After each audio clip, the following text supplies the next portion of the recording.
ವಕ್ರತುಂಡ ಮಹಾಕಾಯ ಸೂರ್ಯಕೋಟಿ ಸಮಪ್ರಭ ನಿರ್ವಿಘ್ನಂ ಕುರು ಮೇ ದೇವ ಸರ್ವಕಾರ್ಯೇಷು ಸರ್ವದಾ ಭಕ್ತಮಾನಸ ಹಂಸಾಯ ಸಚ್ಚಿದಾನಂದ ರೂಪಿಣೆ ನಮಃ ಶಂಕರಲಿಂಗಾಯ ನಮಃ ಸದ್ಗುರುಮೂರ್ತೆಯೇ. ನಮ್ಮ ಸದ್ಗುರುಗಳಾದ ಶಂಕರಲಿಂಗ ಭಗವಾನರ ಪಾದಾರವಿಂದಗಳಲ್ಲಿ ಭಕ್ತಿಪೂರ್ವಕ ನಮಸ್ಕಾರಗಳನ್ನು ಸಲ್ಲಿಸಿ, ಗುರುಭಕ್ತರಾದ ತಮ್ಮೆಲ್ಲರಿಗೂ ಪ್ರೀತಿಪೂರ್ವಕ ನಮಸ್ಕಾರಗಳನ್ನು ಸಲ್ಲಿಸುತ್ತಾ ಇಂದಿನ ಸತ್ಸಂಗ ಕಾರ್ಯಕ್ರಮವನ್ನು ಆರಂಭ ಮಾಡ್ತಾ ಇದ್ದೇನೆ. ಇಂದು ತಮ್ಮೆಲ್ಲರಿಗೂ ನಾನು ಮುಂಚೆ ವಿಚಾರ ತಿಳಿಸಿದಂತೆ ರಮೇಶ್ ಕಶ್ಯಪ್ ಅವರು ನಮ್ಮೊಂದಿಗೆ ಇದ್ದಾರೆ. ಅವರ ಒಂದು ಕಿರುಪರಿಚಯ ನಾನು ತಮ್ಗಾಗ್ಲೇ ಗುಂಪಿನಲ್ಲಿ ಮಾಡಿಕೊಟ್ಟಿದ್ದೆ. ಹಾಗೆ ಮತ್ತೊಮ್ಮೆ ಇವಾಗ ಒಂದು ಪರಿಚಯ ಮಾಡಿಕೊಂಡು ಮೊದಲನೇ ಬಾರಿ ಇವರು ನಮ್ಮ ಸತ್ಸಂಗಕ್ಕೆ ಬರ್ತಾ ಇದ್ದಾರೆ. ಅದರಿಂದ ಸರ್ಗೆ 29 ವರ್ಷ ಅವರು ಶಿಕ್ಷಕರಾಗಿ ಒಂದು ಸುದೀರ್ಘವಾದ ಅನುಭವವನ್ನು ಹೊಂದಿದ್ದಾರೆ. ಅಷ್ಟೇ ಅಲ್ಲದೆ ಅವರಿಗೆ ಈ ಉತ್ತಮ ಶಿಕ್ಷಕರಾಗಿ ರಾಷ್ಟ್ರೀಯ ಒಂದು ಪ್ರಶಸ್ತಿ ಕೂಡ ಸಂದಿದೆ. ಹಾಗೇನೆ ಅವರು ಸಂಪನ್ಮೂಲ ವ್ಯಕ್ತಿಯಾಗಿ ಶಿಕ್ಷಕರಿಗೆ ಹಾಗೂ ಮಕ್ಕಳಿಗೆ ತರಬೇತಿ ನೀಡುತ್ತಾರೆ. ಅವರ ಹವ್ಯಾಸ ಸ್ವತಃ ಅವರು ಲೇಖಕರು, ಕತೆ, ಕವನ, ಕಾದಂಬರಿ ಅವರು ಸ್ವಂತ ರಚಿಸಿರುವಂತವರು, ಉಪನ್ಯಾಸಕರು. ಹಾಗೇನೆ ಅವರು ಕಂಠದಾನ ಕಲಾವಿದರು. ಸಿನಿಮಾ ಮತ್ತು ಧಾರಾವಾಹಿಗಳಲ್ಲಿ ಅವರು ಕಂಠದಾನವನ್ನು ನೀಡಿದ್ದಾರೆ. ಉತ್ತಮ ವಾಗ್ಮಿಗಳು.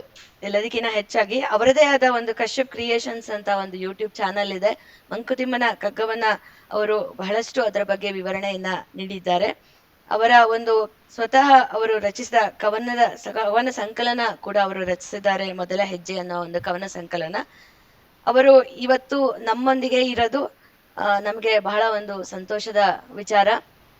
ಅವರು ಅಲ್ದಲೇನೆ ನಾವು ಭಾಗವತ ತಮ್ಗೆಲ್ಲ ಗೊತ್ತು. ಭಾಗವತ ನಾವು ಸ್ವಲ್ಪ ಕೇಳ್ಬಿಟ್ಟು ನಂತರ ಅದು ಕಾರಣಾಂತರದಿಂದ ಅದು ಅಲ್ಲಿಗೆ ನಮ್ದು ಭಾಗವತ ಕೇಳೋದು ನಿಂತು ಹೋಗಿತ್ತು. ನಾನು ಅವರನ್ನ ಮಾತಾಡಿಸಿದಾಗ ಅವರು ಭಾಗವತ ಹೇಳ್ತೀನಿ ಅಂತಂದ್ರು. ನನಗೆ ಒಮ್ಮೆನೆ ಒಂದು ಫ್ಲಾಶ್ ಆಫ್ ಲೈಟ್ ಆಯ್ತು. ಭಾಗವತ ಯಾರು ಹೇಳ್ತಾರೆ ಅಂತ ನಾನು ಒಂದು ಹುಡುಕಾಟದಲ್ಲಿದ್ದೆ. ಅವಾಗ ನನಗೆ ಭಾಗವತ ಅವರು ಹೇಳ್ತೀನಿ ಅಂದಿದ್ದು ಬಹಳ ಸಂತೋಷ ತಂತು.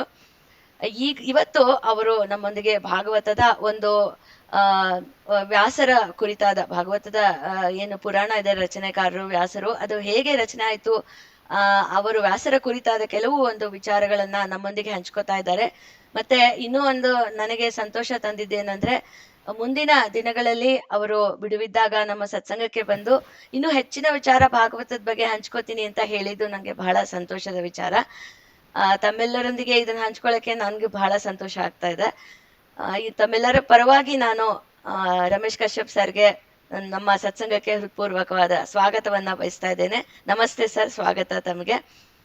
ಆಮೇಲೆ ನಮಸ್ತೆ ಸರ್. ಇನ್ನೊಂದು ವಿಚಾರ ಏನಂದ್ರೆ, ನನಗೆ ಇವರ ಪರಿಚಯ ಮಾಡಿಕೊಟ್ಟಿದ್ದು ನನ್ನ ತಂಗಿ, ನನ್ನ ಕಸಿನ್ ಸಿಸ್ಟರ್ ಶುಭಾ ಅಂತ. ಅವರ ಭಾವನವರು ಇವರು. ನನಗೆ ಶುಭಾಳಿಂದ ಇವರ ಪರಿಚಯ ಆಯ್ತು. ಶುಭಾಗೆ ನಾನು ಧನ್ಯವಾದಗಳನ್ನ ಸಲ್ಲಿಸೋದಕ್ಕೆ ಇಷ್ಟಪಡ್ತೇನೆ. ಈಗ ನಾವು ಎಲ್ಲರೂ ಕಾಯ್ತಿರುವಂತ ಒಂದು ಭಾಗವತದ ಕುರಿತಾದ ಒಂದು ವಿಚಾರವನ್ನ ಕೇಳೋಣ. ಸರ್, ತಾವು ದಯವಿಟ್ಟು ಆರಂಭ ಮಾಡಬೇಕಾಗಿ ವಿನಂತಿ. ಎಲ್ಲರಿಗೂ ನಮಸ್ಕಾರ.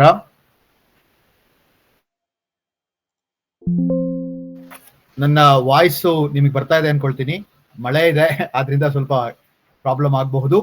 ಬಟ್ ಆದ್ರೂ ಕೂಡ ಯಾವಾಗಾದ್ರೂ ಕಾಣಕ್ಕೆ ಕೇಳಿಸ್ತಾ ಇದ್ರೆ ದಯವಿಟ್ಟು ನನಗೆ ಹೇಳೋಂತರಾಗಿ. ಶುಕ್ಲಾಂ ವರದರಂ ವಿಷ್ಣುಂ ಶಶಿವರ್ಣಂ ಚತುರ್ಭುಜಂ ಪ್ರಸನ್ನವದನಂ ಧ್ಯಾಯೇ ಸರ್ವವಿಘ್ನೋಪಶಾಂತಯೇ. ಗುರುಬ್ರಹ್ಮ ಗುರುರ್ವಿಷ್ಣು ಗುರುದೇವೋ ಮಹೇಶ್ವರಃ ಗುರು ಸಾಕ್ಷಾತ್ ಪರಬ್ರಹ್ಮ ತಸ್ಮೈ ಶ್ರೀ ಗುರುವೇ ನಮಃ. ಕೃಷ್ಣಾಯ ವಾಸುದೇವಾಯ ದೇವಕಿ ನಂದನಾಯ ಚ ನಂದಗೋಪಕುಮಾರಾಯ ಗೋವಿಂದಾಯ ನಮೋ ನಮಃ. ವಸುದೇವ ಸುತಂ ದೇವಂ ಕಂಸ ಚಾಣೂರಮರ್ದನಂ ದೇವಕಿ ಪರಮಾನಂದಂ ಕೃಷ್ಣಂ ವಂದೇ ಜಗದ್ಗುರು. ದೇವೋತ್ತಮ ಪರಮ ಪುರುಷನಾದ ಶ್ರೀ ಕೃಷ್ಣನ ಪಾದಾರವಿಂದಗಳಿಗೆ ನಮಸ್ಕಾರವನ್ನು ಮಾಡ್ತಾ, ಆಗ್ಲೇ ಸುನೀತಾ ಮೇಡಮ್ ಹೇಳಿದಾಗೆ ಭಾಗವತ ಅಂತಕ್ಕಂತಹ ಒಂದು ಮಹಾ ಪುರಾಣದ ಒಂದು ಉಪನ್ಯಾಸವನ್ನ ಮಾಡುವಂತಹ ದುಸ್ಸಾಹಸ ಹಾಗೆ ಶಕ್ತಿ ನನಗಿಲ್ಲ. ಆದ್ರೂ ಕೂಡ ಅದನ್ನ ಹೇಳುವಂತಹ, ನನಗೆ ನನ್ನ ಅರಿವಿಗೆ ಬಂದಂತಹ ಕೆಲವು ವಿಚಾರಗಳನ್ನ ಹೇಳುವಂತಹ ಮತ್ತೆ ನಿಮ್ಮೆಲ್ಲರ ಜೊತೆಯಲ್ಲಿ ಅದನ್ನ ಹಂಚಿಕೊಳ್ಳುವಂತಹ ಪ್ರಯತ್ನ ನಾನು ಮಾಡಬಲ್ಲೆ ಅಷ್ಟೇ. ಈ ಒಂದು ಸುವರ್ಣ ಅವಕಾಶವನ್ನ ಮಾಡಿಕೊಟ್ಟಂತಹ ಸುನೀತಾ ರಾಮರಾವ್ ಅವರಿಗೆ ನನ್ನ ಹೃದಯಪೂರ್ವಕ ಧನ್ಯವಾದಗಳನ್ನ ಮೊದಲಿಗೆ ಅರ್ಪಣೆ ಮಾಡ್ತಾ ಇದ್ದೇನೆ. ಬಹಳಷ್ಟು ಜನ ಈ ಉಪನ್ಯಾಸ ಕೇಳಬೇಕು, ಹಾಗೆ ಈ ಉಪನ್ಯಾಸದ ಬಗ್ಗೆ ಒಂದಷ್ಟು ಜನ ಮಾತಾಡಿದ್ದು ಕೂಡ ಇದೆ ಅಂತ ಮೊದಲು ಹೇಳಿದ್ರು. ಹಾಗಾಗಿ ಇನ್ನಷ್ಟು ಕೆಲವು ವಿಚಾರಗಳು ನನಗೆ ಗೊತ್ತಿರೋ ಮಟ್ಟಿಗೆ ತಮ್ಮಲ್ಲಿ ಅರಿಕೆ ಮಾಡ್ಕೊಳ್ಳೋದಕ್ಕೆ ಇಷ್ಟಪಡ್ತೇನೆ. ಅದೆಲ್ಲದಕ್ಕಿಂತ ಮುಂಚೆ ಸ್ವಲ್ಪ ವಿಚಾರವನ್ನ ಅಧ್ಯಾತ್ಮದ ಬಗ್ಗೆ ಒಂದಷ್ಟು ವಿಚಾರವನ್ನ ತಿಳ್ಕೊಂಡು ಮುಂದೆ ನಮ್ಮ ಕೆಲಸವನ್ನ ಶುರು ಮಾಡೋಣ. ಅಧ್ಯಾತ್ಮ ಅಂತಕ್ಕಂಥ ಮಾತು ಬಹಳಷ್ಟು ಜನ ನನ್ನನ್ನ ಒಂದು ಪ್ರಶ್ನೆ ಕೇಳಿದ್ದು ಕೂಡ ಉಂಟು, ಅಧ್ಯಾತ್ಮನ ಅಂತೇಳಿ. ಯಾಕೆಂತಂದ್ರೆ ಬಹಳಷ್ಟು ಜನ ಈ ಒಂದು ಶಬ್ದದ ಒಂದು ಉಚ್ಚಾರಣೆ ಏನಿದೆ ಅದನ್ನ ಆಧ್ಯಾತ್ಮ ಅಂತಕ್ಕಂಥ ವಿಚಾರದಲ್ಲಿ ಹೇಳೋದು ಕೂಡ ಇದೆ. ಆಧ್ಯಾತ್ಮ ಅಂತಕ್ಕಂಥ ವಿಚಾರ, ಅದರ ಅರ್ಥವೂ ಕೂಡ ಇದೇ ತರದಾದ, ಇದಕ್ಕೆ ಸಮೀಪವಾಗಿ ಅರ್ಥ ಬರುತ್ತೆ.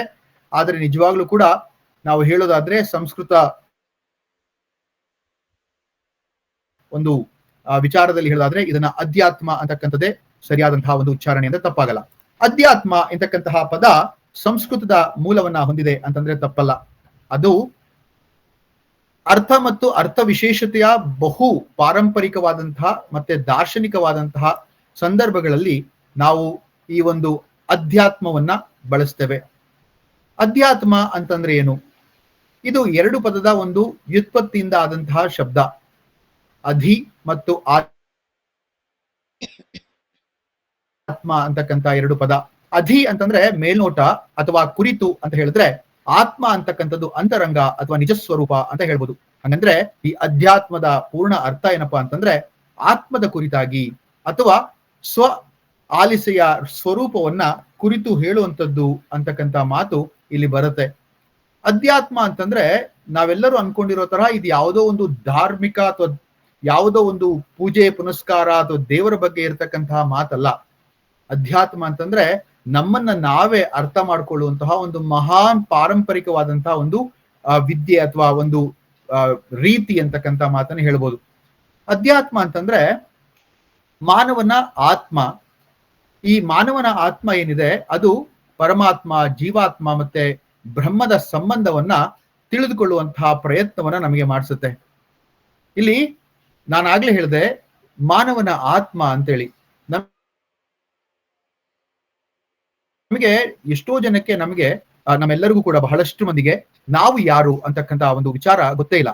ಹೂ ಆಮ್ ಐ ಅಂದ್ರೆ ನಾನು ಯಾರು ಅಂತಕ್ಕಂಥ ಮಾತು. ಈ ಜೀವನದ ಅರ್ಥವೇನು, ಸತ್ಯ ಏನು ಅನ್ನುವಂತಹ ಪ್ರಶ್ನೆಗೆ ಬಹಳಷ್ಟು ಜನ ಅರ್ಥವನ್ನ ಹುಡುಕುವಂತಹ ಒಂದು ಪ್ರಯತ್ನವನ್ನ ಮಾಡ್ತಾರೆ. ನಾವು ಮಾನವನ ಆತ್ಮ ಅಂದ್ರೆ ಇನ್ನರ್ ಸೆಲ್ಫ್ ಅಂತ ಏನ್ ಹೇಳಿದ್ವಿ, ಅದನ್ನ ನಾವು ಅರ್ಥ ಮಾಡ್ಕೊಳ್ಳೋದಕ್ಕೆ ಪ್ರಯತ್ನವನ್ನ ಮಾಡಬೇಕು. ಅಧ್ಯಾತ್ಮ ಅಂತಂದ್ರೆ ಶರೀರ, ಮನಸ್ಸು, ಬುದ್ಧಿ, ಇದು ಆತ್ಮದ ಅರಿವಿಗೆ ಬಹಳ ಸಹಾಯವನ್ನ ಮಾಡ್ತಕ್ಕಂತಹ ಒಂದು ಮಾತು. ಈ ಒಂದು ಅಧ್ಯಾತ್ಮದಲ್ಲಿ ಮನುಷ್ಯ ಇರುವಂತಹ 4 ಸ್ತರಗಳ ಮಧ್ಯೆ ಈ ಒಂದು ಆತ್ಮ ಶಾಶ್ವತವಾಗಿರುತ್ತೆ. ಆದ್ರಿಂದ ಶಂಕರ ಭಗವತ್ಪಾದರು ಹೇಳ್ತಾರಲ್ವಾ, ಜಗತ್ ಮಿಥ್ಯಂ, ಬ್ರಹ್ಮಸತ್ಯಂ ಜಗತ್ ಮಿಥ್ಯಂ ಅಂತಕ್ಕಂಥ ಮಾತು. ಈ ಬ್ರಹ್ಮಸತ್ಯ ಜಗತ್ ಮಿಥ್ಯ ಅಂತಕ್ಕಂಥ ಮಾತೇನಿದೆ ಅದು ನಮ್ಮ ಎಲ್ಲಾ ಒಂದು ಪುರಾಣಗಳಲ್ಲಿ ಮತ್ತೆ ಎಲ್ಲಾ ಒಂದು ದೈವಿಕ ಅನುಭವಗಳಲ್ಲಿ ನಾವು ಕೇಳ್ಪಟ್ಟಿದ್ದೀವಿ. ಇಲ್ಲಿ ಅಧ್ಯಾತ್ಮ ಅಂತ ನಾನಾಗ್ಲೇ ಹೇಳಿದ ಹಾಗೆ ಒಂದು ಪ್ರಮುಖ ಅಂಶಗಳನ್ನ ಹೇಳ್ಬಿಟ್ಟು ನಾನು ಮುಂದಕ್ಕೆ ಹೋಗ್ತೇನೆ. ಅಧ್ಯಾತ್ಮಕ ಅಂತಕ್ಕಂತಹ ಪ್ರಮುಖ ಅಂಶಗಳು ಯಾವ್ದಪ್ಪ ಅಂತಂದ್ರೆ ನಜಾಯತೆ ಮ್ರಿಯತೆ ವಾ ಕದಾಚಿನ್ ನಾಯ ಭೂತ್ವಾಂ ಭವಿತಾ ನಾ ಭೂಯಃ ಅಂತೇಳಿ ಸಾಕ್ಷಾತ್ ಕೃಷ್ಣ ಭಗವದಾಚಾರ್ಯ ತನ್ನ ಭಗವದ್ಗೀತೆಯಲ್ಲಿ ಹೇಳ್ತಾನೆ. ಆ ಒಂದು ಭಗವದ್ಗೀತೆಯಲ್ಲಿ ಹೇಳಿರುವಂತಹ ಈ ಮಾತು ಏನಪ್ಪಾ ಅರ್ಥವನ್ನ ಕಲ್ಪಿಸುತ್ತೆ ಅಂತಂದ್ರೆ, ಯಾವಾಗ್ಲೂ ಕೂಡ ನಜಾಯತೆ ಮ್ರಿಯತೆ ವಾ ಕದಾಚಿತ್ ನ್ಯಾಯಂ ಭೂತ್ವಾ ಭವಿತಾ ವಾ ನಾ ಭೂಯಃ ಅಜೋ ನಿತ್ಯಾಹ ಶಾಶ್ವತೋಯಂ ಪುರಾಣೋ ನ ಹನ್ಯಂತೆ ಹನ್ಯಮಾನೇ ಶರೀರೆ. ಇದು ಇಷ್ಟು ಚೆನ್ನಾಗಿದೆ ನೋಡಿ. ಇಲ್ಲಿ ಆತ್ಮ ಜನಿಸೋಲ್ಲ, ಆತ್ಮ ಸಾಯೋಲ್ಲ, ಇದು ಜನ್ಮವನ್ನ ಮರಣವನ್ನ ಅನುಭವಿಸೋದಿಲ್ಲ. ಆತ್ಮ ಅಂತಂದ್ರೆ ಅದು ಅಜ ಅಂತಂದ್ರೆ ಜನನರಹಿತ, ನಿತ್ಯ ಅಂತಂದ್ರೆ ಶಾಶ್ವತ, ಪುರಾತನ ಅಂದ್ರೆ ಪ್ರಾಚೀನ, ಮತ್ತು ಶಾಶ್ವತ ಅಂತಕ್ಕಂಥದ್ದು ನಮಗೆ ಅರ್ಥ ಆಗ್ಬೇಕಾದಂತ ವಿಚಾರ.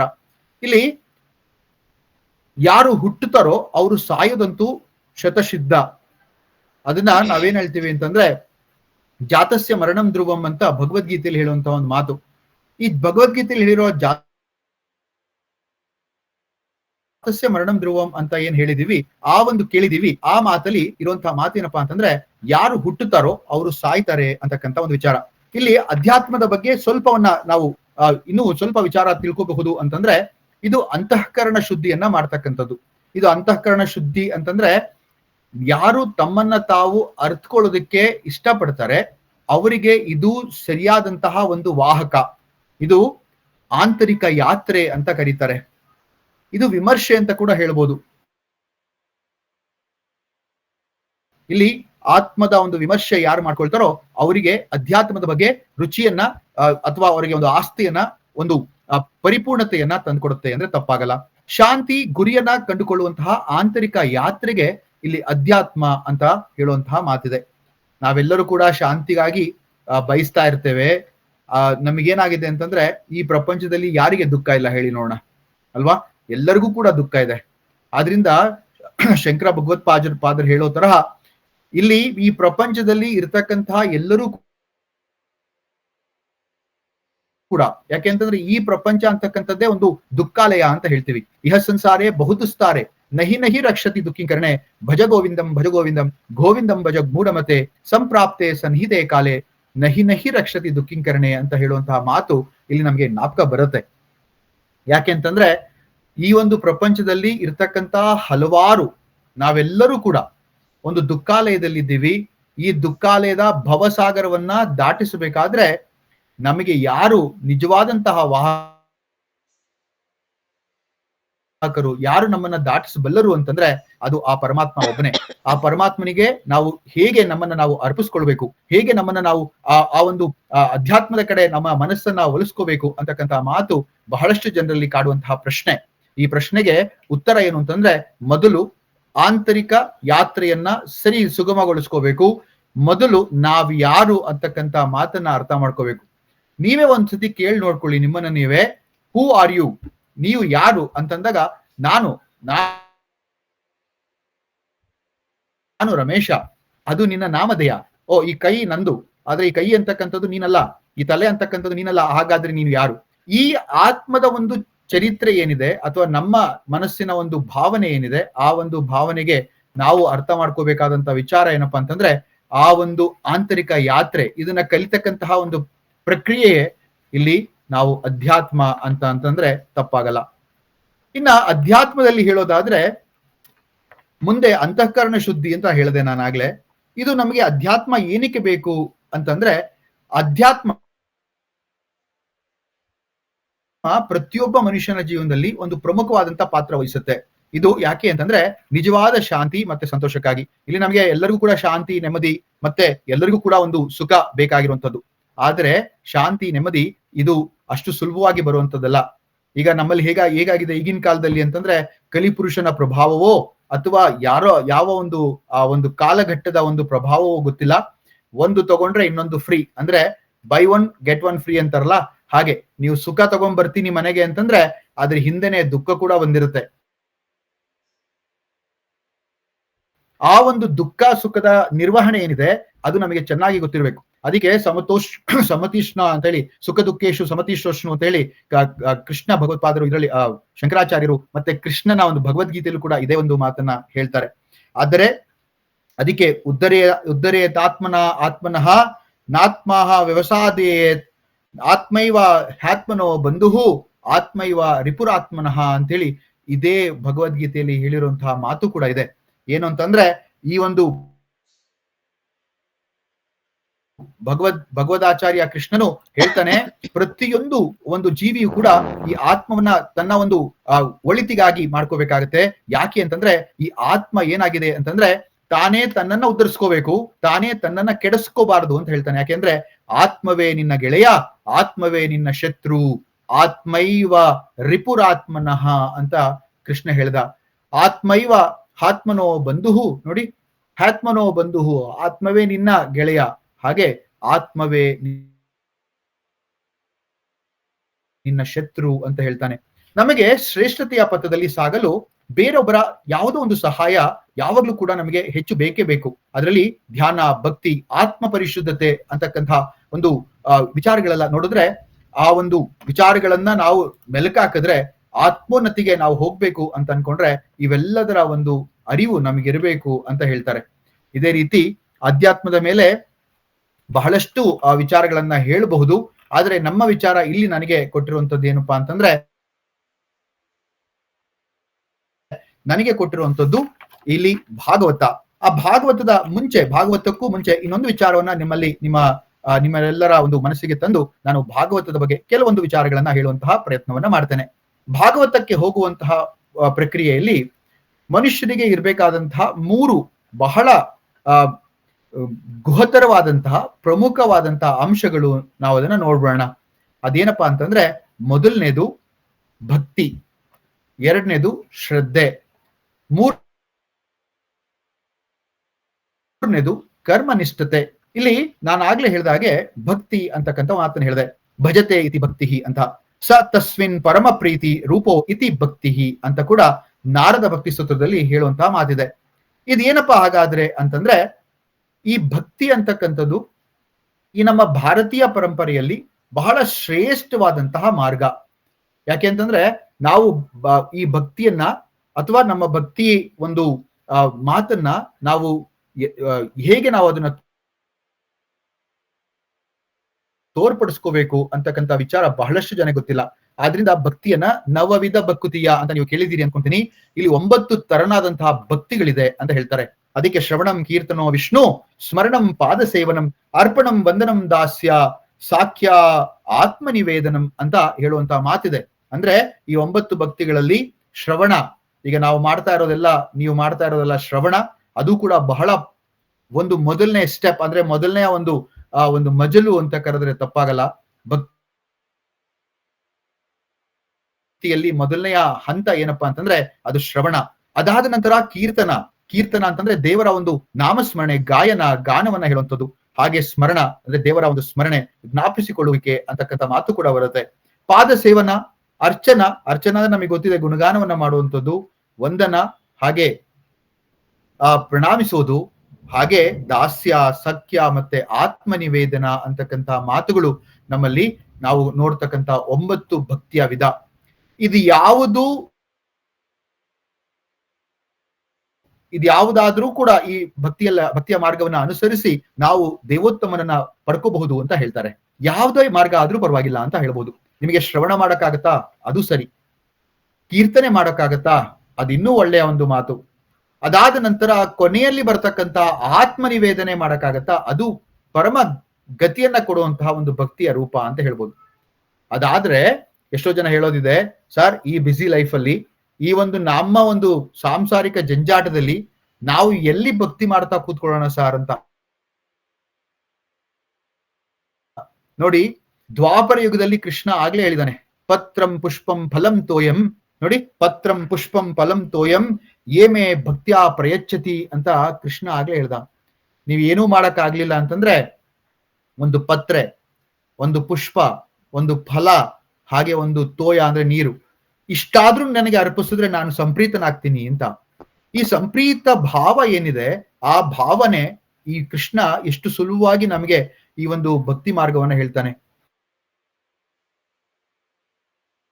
ಈ ಭಕ್ತಿ ಮಾರ್ಗ ನಮ್ಮ ಈಗಿನ ಒಂದು ಮೋಕ್ಷದಾಯಕ ಮಾರ್ಗ ಅಂತಂದ್ರೆ ತಪ್ಪಾಗಲ್ಲ. ಕಲಿಯುಗದಲ್ಲಿ ಭಕ್ತಿಗೆ ಒಂದು ಅತಿ ಶ್ರೇಷ್ಠವಾದಂತಹ ಒಂದು ಸ್ಥಾನವನ್ನ ಕೊಟ್ಟಿದ್ದಾರೆ. ಈ ಶ್ರದ್ಧೆಯಿಂದ ಭಕ್ತಿ ಮಾಡ್ತಕ್ಕಂಥದ್ದು ಬಹಳ ಪ್ರಮುಖ ಅಂಶ ಅಂತ ಹೇಳಿದ್ರೆ ತಪ್ಪಾಗಲ್ಲ. ಯಾಕೆ ಅಂತಂದ್ರೆ, ನಾವು ಇಂದಿನ ಒಂದು ಯುಗಗಳನ್ನ ನೋಡ್ಕೊಳ್ತಾ ಹೋದ್ರೆ ಅದು ಅಲ್ಲಿ ಮೋಕ್ಷ ಪ್ರಾಪ್ತಿ ಬಹಳ ಕ್ಲಿಷ್ಟಕರ, ಬಹಳ ಸಾಹಸವನ್ನ ಪಟ್ಟು ಅದು ಮಾಡ್ಬೇಕಾದಂತಹ ಮಾತಿತ್ತು, ಮೋಕ್ಷ ಪಡಿಬೇಕಾಗಿತ್ತು. ಯಾಕೆಂದ್ರೆ ಅದು ಕರ್ಮ ಮಾರ್ಗ ಆಗಿತ್ತು. ಅದಾದ ಇದಕ್ಕೂ ಹಿಂದೆ ಜ್ಞಾನ ಮಾರ್ಗ ಇತ್ತು. ಜ್ಞಾನ ಮಾರ್ಗ, ಕರ್ಮ ಮಾರ್ಗಗಳು ಬಹಳ ಕ್ಲಿಷ್ಟಕರವಾದಂತಹ ಮಾರ್ಗಗಳು, ಯಾವುದಕ್ಕೆ ಮೋಕ್ಷವನ್ನ ಪ್ರಾಪ್ತಿ ಮಾಡೋದಕ್ಕೆ. ಆದ್ರೆ ಕಲಿಯುಗದಲ್ಲಿ ನಾವೆಲ್ಲ ಇದ್ದೇವೆ. ಆ ಕಲಿಯುಗದಲ್ಲಿ ಇರ್ತಕ್ಕಂತಹ ಒಂದು ಮೋಕ್ಷ ಪ್ರಾಪ್ತಿಗೆ ಮಾರ್ಗ ಭಕ್ತಿ. ಇದು ಸುಲಭ ಮಾರ್ಗ ಅಂತ ಕೃಷ್ಣನೇ ಹೇಳ್ತಾನೆ. ಈ ಭಕ್ತಿ ಅಂತಕ್ಕಂತಹ ಒಂದು ಮಾರ್ಗ ಏನಿದೆ, ಆ ಮಾರ್ಗವನ್ನ ಅನುಸರಿಸಬೇಕಾದ್ದು ನಮ್ಮೆಲ್ಲರ ಕರ್ತವ್ಯ. ಆದ್ರಿಂದ ಈ ಭಕ್ತಿ ಮಾರ್ಗವನ್ನ ಹೇಳ್ಬೇಕು, ಅರ್ಥ ಮಾಡ್ಕೋಬೇಕು ಅಂತಂದಾಗ ಭಕ್ತಿಯ ಬಗ್ಗೆನೆ ನಾವು ಬಹಳಷ್ಟು ವಿಚಾರಗಳನ್ನ ತಿಳ್ಕೋಬೇಕು ಅಂತ ಹೇಳ್ಬೋದು. ಭಗವದ್ಗೀತೆಯಲ್ಲಿ ನಾವೆಲ್ಲರೂ ಕೂಡ ಈ ಭಕ್ತಿಯ ಬಗ್ಗೆ ಬಹಳಷ್ಟು ಭಕ್ತಿ ಯೋಗದಲ್ಲಿ ತಿಳ್ಕೊಂಡಿದ್ದೇವೆ. ಅದಾದ ನಂತರ ಭಕ್ತಿ ಅಂತಕ್ಕಂಥ ಇನ್ನೊಂದು ವಿಚಾರ ನಾವು ಹೇಳೋದಾದ್ರೆ ಕೃಷ್ಣ ಹೇಳ್ತಾನೆ, ಯಾರಿಗೆ ನಾನು ಅತಿ ಈ ಸುಲಭವಾಗಿ ನಾನು ದೊರಕ್ಬಿಡ್ತೀನಿ ಅಂತ ಹೇಳಿ, ಯಾರಿಗೆ ನಾನು ನನ್ನನ್ನ ಸೇವಿಸುವಂತಹ ಕರುಣೆಯನ್ನ ಒದಗಿಸ್ತೀನಿ ಅಂತ ಹೇಳ್ತಾನೆ. ಅನನ್ಯಾ ಚಿಂತೆಯೋ ಮಾಂ ಯೇ ಜನ ಪರ್ಯುಪಾಸತೆ ತೇಷಾಂ ನಿತ್ಯಾಭಿಯುಕ್ತಾನಾಂ ಯೋಗಕ್ಷೇಮಂ ವಹಾಮ್ಯಹಂ ಅಂತ ಬಹಳ ಸುಂದರವಾಗಿ ಕೃಷ್ಣ ಒಂದು ರಾಜವಿದ್ಯಾ ರಾಜಗುಹ್ಯ ಯೋಗದಲ್ಲಿ ಆ ಒಂದು ವಿಚಾರವನ್ನ ಹೇಳ್ತಾ ಬರ್ತಾನೆ. ಅಂದ್ರೆ ಭಕ್ತಿ ಅಂತಕ್ಕಂಥದ್ದೇ ಒಂದು ವಿಶಾಲವಾದಂತಹ ಒಂದು ಸ್ಥಿತಿ ಅಥವಾ ಅವಸ್ಥೆ. ಆ ಭಕ್ತಿಯ ಅವಸ್ಥೆ ಅಥವಾ ಆ ಸ್ಥಿತಿಯನ್ನ ನಾವು ಅರ್ಥ ಮಾಡ್ಕೋಬೇಕು ಅಂತಂದ್ರೆ ಅದರಲ್ಲಿ ತುಂಬಾ ಆಳವಾಗಿ ನಾವು ವಿವೇಚನಾ ಪೂರ್ಣವಾಗಿ ನಾವು ಅದರಲ್ಲಿ ಮಾತುಗಳನ್ನ ಅಥವಾ ನಾವು ಅದರಲ್ಲಿ ತಿಳ್ಕೊಳ್ಳುವಂತಹ ಒಂದು ಕೆಲಸವನ್ನ ಮಾಡ್ಬೇಕಾಗತ್ತೆ. ಈಗ ನನಗೆ ಕೊಟ್ಟಿರುವಂತಹ ಕೆಲಸಕ್ಕೆ ಬರ್ತೇನೆ. ಅದೇನಪ್ಪಾ ಅಂತಂದ್ರೆ, ಈಗ ನಾವು ನೋಡ್ತಾ ಇರುವಂತದ್ದು ಭಾಗವತ ಅಂತಕ್ಕಂಥ ಒಂದು ಬಹಳ ಏನಂತ ಹೇಳ್ಬೋದು ಅಂದ್ರೆ ಒಂದು ಮಹಾಸಾಗರ ಅಂತ ಹೇಳ್ಬೋದು. ಮೊದಲು ಭಾಗವತ ಅಂದ್ರೆ ಏನು ಅಂತ ತಿಳ್ಕೊಂಡ್ಬಿಡೋಣ. ಅದಾದ ನಂತರ ಭಾಗವತದ ಬಗ್ಗೆ ಕೆಲವೊಂದಷ್ಟು ವಿಚಾರಗಳನ್ನ ನಿಮ್ಮಲ್ಲಿ ಅರಿಕೆಯನ್ನ ಮಾಡ್ಕೊಳ್ಳೋದಕ್ಕೆ ಇಷ್ಟಪಡ್ತೇನೆ. ಭಕ್ತಿಗೆ ಆಧಾರವಾಗಿರುವ ಪ್ರಮುಖ ಪೌರಾಣಿಕ ಗ್ರಂಥಗಳಲ್ಲಿ ಭಾಗವತ ಅಂದ್ರೆ ಭಾಗವತ ಪುರಾಣ ಬಹಳ ಪ್ರಸಿದ್ಧವಾದದ್ದು ಅಂತಂದ್ರೆ ತಪ್ಪಾಗಲ್ಲ. ನಮ್ಮಲ್ಲಿ 18 ಪುರಾಣಗಳಿದೆ. ಇದರ ಕರ್ತೃ ಬಂದು ವ್ಯಾಸರು, ನಿಮಗೆಲ್ಲ ಗೊತ್ತಿರುವಂತಹ ವ್ಯಾಸ ಮಹರ್ಷಿಗಳು. ಈ 18 ಪುರಾಣಗಳಲ್ಲಿ ಬಹಳ ಶ್ರೇಷ್ಠವಾದಂತಹ ಪುರಾಣ ಅಂತಂದ್ರೆ ಭಾಗವತ ಅಂತ ಹೇಳ್ತಾರೆ. ಭಾಗವತಂ ಅಥವಾ ಶ್ರೀಮದ್ ಭಗವದ್ಗೀತಾ ಪುರಾಣ ಅನ್ನೋದು ಹಿಂದೂ ಧರ್ಮದಲ್ಲಿ ಶ್ರೇಷ್ಠವಾದ, ನಾನು ಆಗ್ಲೇ ಹೇಳಿದಾಗೆ 18 ಪುರಾಣಗಳಲ್ಲಿ ಒಂದು. ಇದರ ಮುಖ್ಯ ಉದ್ದೇಶ ಒಂದು ಭಗವಂತನ ಲೀಲೆ, ಅವತಾರಗಳು ಹಾಗೂ ಭಕ್ತಿಯ ಬಗ್ಗೆ ಹೇಳುವಂತಹ ಒಂದು ಸಂಪೂರ್ಣವಾದಂತಹ ಒಂದು ಹೊತ್ತಿಗೆ ಅಂತಂದ್ರೆ ತಪ್ಪಾಗಲ್ಲ. ಇಲ್ಲಿ ಏನ್ ಹೇಳ್ತಾರೆ ಅಂತಂದ್ರೆ ಭಗವಾನ್ ಪ್ಲಸ್ ಆತ ಅಂತಂದ್ರೆ ಭಗವಂತನ ಬಗ್ಗೆ ವಿವರಿಸುವಂತಹ ಒಂದು ಗ್ರಂಥ ಅಂತ ಹೇಳಿ. ಭಾಗವತ್ ಆತ ಅಂದ್ರೆ ಭಗವಂತನ ಬಗ್ಗೆ ವಿವರಣೆ ಅಂತ ಹೇಳುವಂತ ಒಂದು ಮಾತು. ಈ ಭಗವಂತನ ವಿವರಣೆಯನ್ನ ಹೇಳಬೇಕಾದ್ರೆ ಇದು ಪರಮ ಭಕ್ತಿಯ ಸಾರವನ್ನ ಕೊಡುವಂತಹ ಶ್ರೇಷ್ಠ ಪುರಾಣ ಅಂತ ಹೇಳ್ಬೋದು ಅಂತ ಹೇಳಿದೆ. ಇಲ್ಲಿ ಇದರ ಒಂದು ಕರ್ತೃ ನಮಗೆಲ್ಲರಿಗೂ ಗೊತ್ತಿರೋ ಹಾಗೆ ವ್ಯಾಸ ಮಹರ್ಷಿಗಳು. ಇವರನ್ನ ಇನ್ನೂ 2 ಹೆಸರುಗಳಿಂದ ನಾವು ತಿಳ್ಕೋಬಹುದು. ಒಂದು, ಅವರಿಗೆ ಇದ್ದಂತಹ ಮೊದಲ ಹೆಸರು ಕೃಷ್ಣ ದ್ವೈಪಾಯನ ಅಂತ, ಮತ್ತೆ ಇನ್ನೊಂದು ಹೆಸರು ಬಾದರಾಯಣ ಅಂತ. ಬಾದರಾಯಣನು ಕೂಡ ಅವರೇ, ಹಾಗೆ ಕೃಷ್ಣ ದ್ವೈಪಾಯನರು ಕೂಡ ಅವರ ಹಾಗೆ ಅವರು ಅದೇ ಅವರೇ. ಅವರ ಬಗ್ಗೆ ಒಂದಷ್ಟು ವಿಚಾರಗಳನ್ನ ನಾನು ಈ ಒಂದು ಭಾಗದಲ್ಲಿ ಹೇಳ್ತಾ ಹೋಗ್ತೇನೆ. ಈ ಒಂದು ಭಾಗವತದ ಭಾಷೆ ಬಂದು ಸಂಸ್ಕೃತ. ಇದರಲ್ಲಿ 18,000 ಶ್ಲೋಕಗಳಿದ್ದಾವೆ. ಇದರಲ್ಲಿ 18,000 ಶ್ಲೋಕ. ನೋಡೋದಾದ್ರೆ ಇದು ಚಿಕ್ಕ ಪುರಾಣ ಅಂತ ಹೇಳ್ಬೋದು. ಯಾಕೆ ಅಂತಂದ್ರೆ ಸ್ಕಂದ ಪುರಾಣ ಅಂತ ಬರುತ್ತೆ. ಅದರಲ್ಲಿ ಸುಮಾರು 1,24,000 ಶ್ಲೋಕಗಳಿದೆ. ಹಾಗೆ ನಮಗೆ ಗೊತ್ತಿರೋ ಹಾಗೆ ಮಹಾಭಾರತದಲ್ಲಿ 1,00,000 ಶ್ಲೋಕಗಳಿದೆ. ಭಾಗವತ ಮತ್ತೆ ಈ ಒಂದು ಭಾಗವತ ಪುರಾಣದ ವೈಶಿಷ್ಟ್ಯ ಅಂತಂದ್ರೆ ಇದರಲ್ಲಿ 12 ಸ್ಕಂದಗಳಿದೆ. ಈ 12 ಸ್ಕಂದಗಳ ಬಗ್ಗೆ ಒಂದೊಂದೇ ಪುಟ್ಟ ವಿವರಣೆಯನ್ನು ನಿಮಗೆ ಕೊಟ್ಬಿಟ್ಟು ನಾನು ಮುಂದಕ್ಕೆ ಹೋಗ್ತೇನೆ. ಈ ಭಾಗವತದ ವಿಶಿಷ್ಟ ಅಂತಂದ್ರೆ ಭಕ್ತಿ ಯೋಗವನ್ನ ಹೆಚ್ಚು ಮಾಡುತ್ತೆ ಇದು. ಅದಾದ್ಮೇಲೆ ವಿಷ್ಣುವಿನ ಪೂರ್ಣ ಅವತಾರದಲ್ಲಿ ವಿಶೇಷವಾಗಿ ಕೃಷ್ಣ ಅವತಾರವನ್ನ ಸಂಪೂರ್ಣವಾಗಿ ಹೇಳುತ್ತೆ. ನಾರದ, ಪ್ರಹ್ಲಾದ, ಧ್ರುವ, ಅಂಬರೀಷ ಈ ಭಗವದ್ಗೀತೆಯ ತಾತ್ಪರ್ಯಗಳನ್ನು ಕೂಡ ಈ ವಿವರಣೆಯಲ್ಲಿ ನೋಡ್ಬೋದು. ನಿಜವಾದ ತಾತ್ಪರ್ಯ ಮತ್ತೆ ಮೋಕ್ಷ ಮಾರ್ಗಕ್ಕೆ ಇರುವಂತಹ ಅತಿ ಸುಲಭವಾದಂತಹ ಮತ್ತೆ ಎಲ್ಲರೂ ಕೂಡ ಅರ್ಥ ಮಾಡ್ಕೋಬಹುದಾದಂತಹ ಒಂದು ವಿಚಾರ ಅಂತಂದ್ರೆ ಈ ಭಾಗವತ ಅಂದ್ರೆ ತಪ್ಪಾಗಲ್ಲ. ಮುಖ್ಯ ಸ್ಕಂದಗಳ ಬಗ್ಗೆ ನೋಡ್ಕೊಂತ ಹೋಗೋಣ.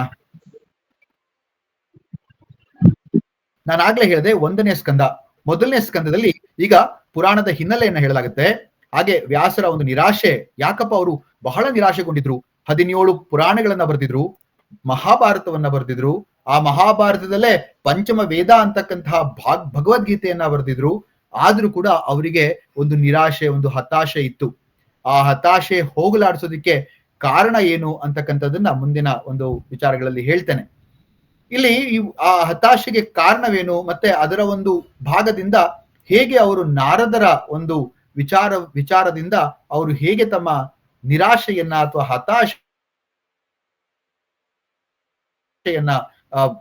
ಹೋಗಲಾಡಿಸ್ಕೊಂಡ್ರು ಅಂತ ಹೇಳುವಂತಹ ಒಂದು ಮಾತು ಪ್ರಥಮ ಸ್ಕಂದದಲ್ಲಿ ಬರುತ್ತೆ. ದ್ವಿತೀಯ ಸ್ಕಂದ ಅದಕ್ಕಿಂತ ಇನ್ನೊಂದು ಪ್ರಥಮ ಸ್ಕಂದದಲ್ಲಿ ಬಹಳ ಮುಖ್ಯವಾದದ್ದು ಅಂದ್ರೆ ಪರೀಕ್ಷಿತ ಮಹಾರಾಜನ ಜನನ ಬರುತ್ತೆ. ಅದಾದ ನಂತರ ಇವರು ಮಹಾಪ್ರಸ್ಥಾನದ ಬಗ್ಗೆ, ಅಂದ್ರೆ ಪಾಂಡವರು ಮಹಾಪ್ರಸ್ಥಾನ ಅಂದ್ರೆ ಅವರು ಸ್ವರ್ಗಕ್ಕೆ ಹೋದಂತಹ ಒಂದು ಮಾತು ಕೂಡ ಅಲ್ಲಿ ಬರುತ್ತೆ. ಅದಾದ್ಮೇಲೆ ನಾವು ಪರೀಕ್ಷಿತ ಮಹಾರಾಜನ ಬಗ್ಗೆ ಸಂಪೂರ್ಣವಾಗಿ ಪ್ರಥಮ ಸ್ಕಂದದಲ್ಲಿ ನಾವು ಕಲಿತೇವೆ. ಎರಡನೇ ಸ್ಕಂದ ಸೃಷ್ಟಿಯ ಪ್ರಾರಂಭ ಮತ್ತೆ ಭಕ್ತಿಯ ಮುಖ್ಯತೆಯನ್ನ ಹೇಳ್ತಾ ಹೋಗ್ತಾರೆ. ಮೂರನೇ ಸ್ಕಂದದಲ್ಲಿ ಈ ಕಪಿಲ ಮುನಿ ದೇಹಾವತಿಯಿಂದ ಸಾಂಖ್ಯ ಮತ್ತೆ ಭಕ್ತಿ ಬೋಧನೆ ಹೇಗಾಯ್ತು ನಮ್ಮ ಪ್ರಪಂಚದಲ್ಲಿ, ಅದರಲ್ಲೂ ಕೂಡ ಭಾಗವತವನ್ನ ವ್ಯಾಸ ಮಹರ್ಷಿಗಳು ಬರೆಯುವಂತಹ ಪ್ರಮುಖ ಉದ್ದೇಶ ಏನು ಅಂತಕ್ಕಂಥದನ್ನ ಹೇಳ್ತಾರೆ. ಅಲ್ಲಿ ಪ್ರಮುಖ ಉದ್ದೇಶ ಏನಪ್ಪಾ ಅಂತಂದ್ರೆ, ಭಾಗವತ ಈ ಕಲಿಗಾಲದಲ್ಲಿ ಕಲಿ ಪ್ರಭಾವದಿಂದ ಅಲ್ಪಾಯುಷಿಗಳು ಮತ್ತೆ ಅಧರ್ಮವನ್ನ ಒಪ್ಪಿ ನಡೆಯುವಂತವರು ಮತ್ತೆ ನಾನಾ ವಿಚಾರಗಳಲ್ಲಿ ಅವರು ಬಾಧಿತರಾಗಿರುವಂತಹ ಜನಕ್ಕೆ, ಅಂದ್ರೆ ಈ ಭೂತ ಜೀವಿಗಳಿಗೆ ಒಂದು ನೆಮ್ಮದಿಯ ಒಂದು ಕಾರಣ, ಒಂದು ಉಸಿರನ್ನ ಕೊಡಬೇಕು ಅಂತ ಹೇಳಿ ಭಾಗವತವನ್ನ ಬರೀತಾರೆ ಅಂತ ಸಾಕ್ಷಾತ್ ವ್ಯಾಸ ಮಹರ್ಷಿಗಳೇ ಹೇಳುವಂಥದ್ದು ಇದೆ. ನಾಲ್ಕನೇ ಸ್ಕಂದದಲ್ಲಿ ನಾವು ಧ್ರುವ ಚರಿತ್ರೆಯನ್ನ ನೋಡ್ತೇವೆ. ಇದು ಬಹಳ ಶ್ರೇಷ್ಠವಾದಂತಹ ಪರಿಶುದ್ಧ ಭಕ್ತಿಗೆ ಒಂದು ಹೆಸರಾಗಿರುವಂತಹ ಧ್ರುವ ಮಹಾರಾಜನ, ಅಥವಾ ಈಗಲೂ ಕೂಡ ನಾವು ಏನು ಪೊಲಾರ್ ಸ್ಟಾರ್ ಅಂತ ನಾವು ಇಂಗ್ಲಿಷ್ ಅಲ್ಲಿ ಹೇಳ್ತೀವಿ, ಅಂದ್ರೆ ಧ್ರುವ ನಕ್ಷತ್ರ ಅಂತ ಹೇಳ್ತೀವಿ. ಅದು ಧ್ರುವ ಒಂದು ಪ್ರಪಂಚನೇ ಒಂದು ಸಪರೇಟ್ ಆದಂತಹ ಒಂದು ಲೋಕವೇ ಇದೆ, ಧ್ರುವಲೋಕ ಅಂತಾನೆ ಇದೆ ಅಂತ ಕೂಡ ಹೇಳುವಂತಹ ಮಾತಿದೆ.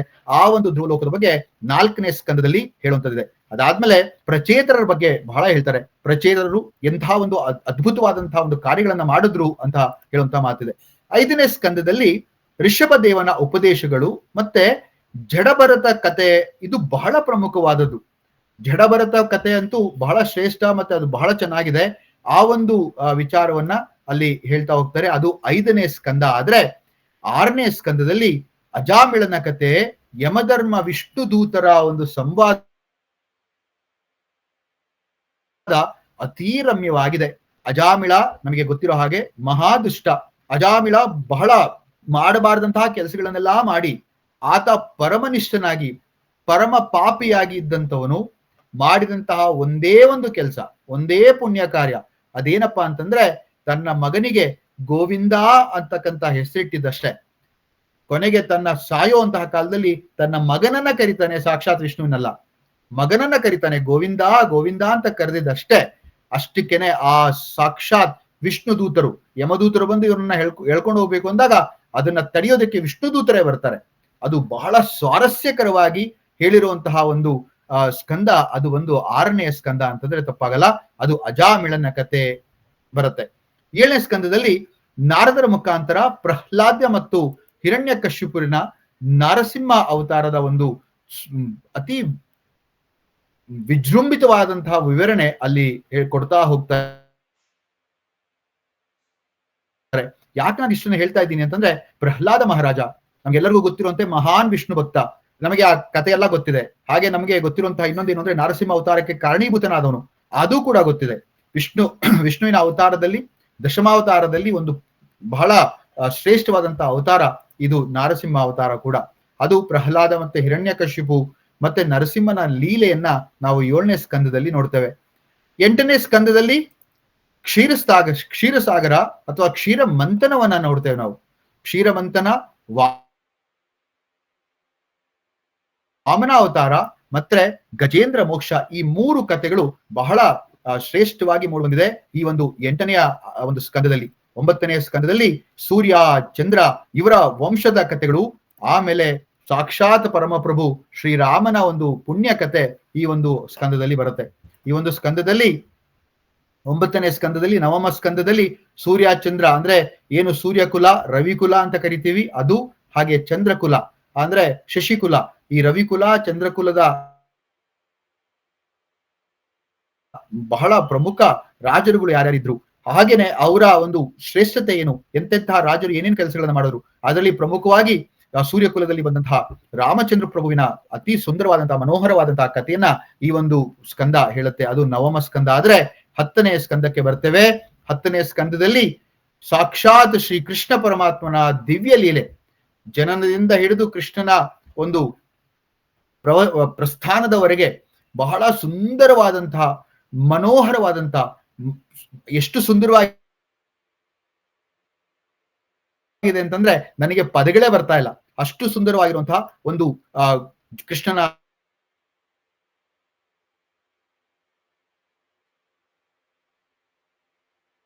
ಜನ್ಮ ಆ ಭಾರತದಲ್ಲಿ ಕೃಷ್ಣನ ಎಲ್ಲವನ್ನು ಕೂಡ ಬರುತ್ತೆ. ಅದಾದ ನಂತರ ರಾಧಾ ಗೋಪಿಕೆಯರ ಅಂದ್ರೆ ನಾವು ಕೊಂಡಿರುವಂತಹ ಅಧಮರಾದಂತಹ ನಾವು, ಬದ್ಧಾತ್ಮರಾದ ನಾವು ತಿಳ್ಕೊಂಡಿರುವಂತಹ ರಾಸಲೀಲೆಯ ಒಂದು ವ್ಯಾಸಂಗ ಅಥವಾ ಅರ್ಥ ಬಹಳ ಕ್ಷುಲ್ಲಕ, ನಮಗೆ ಅದ ಅರ್ಥನೇ ಗೊತ್ತಿಲ್ಲ. ಆಕ್ಚುಲಿ ರಾಸಲೀಲೆಯ ಒಂದು ಭಾಗವನ್ನ, ಅತಿ ಶ್ರೇಷ್ಠವಾದಂತಹ ಭಾಗವನ್ನ ಇಲ್ಲಿ ದಶಮ ಸ್ಕಂದದಲ್ಲಿ ಪ್ರಧಾನ ಭಾಗವಾಗಿ ಹೇಳ್ತಾರೆ.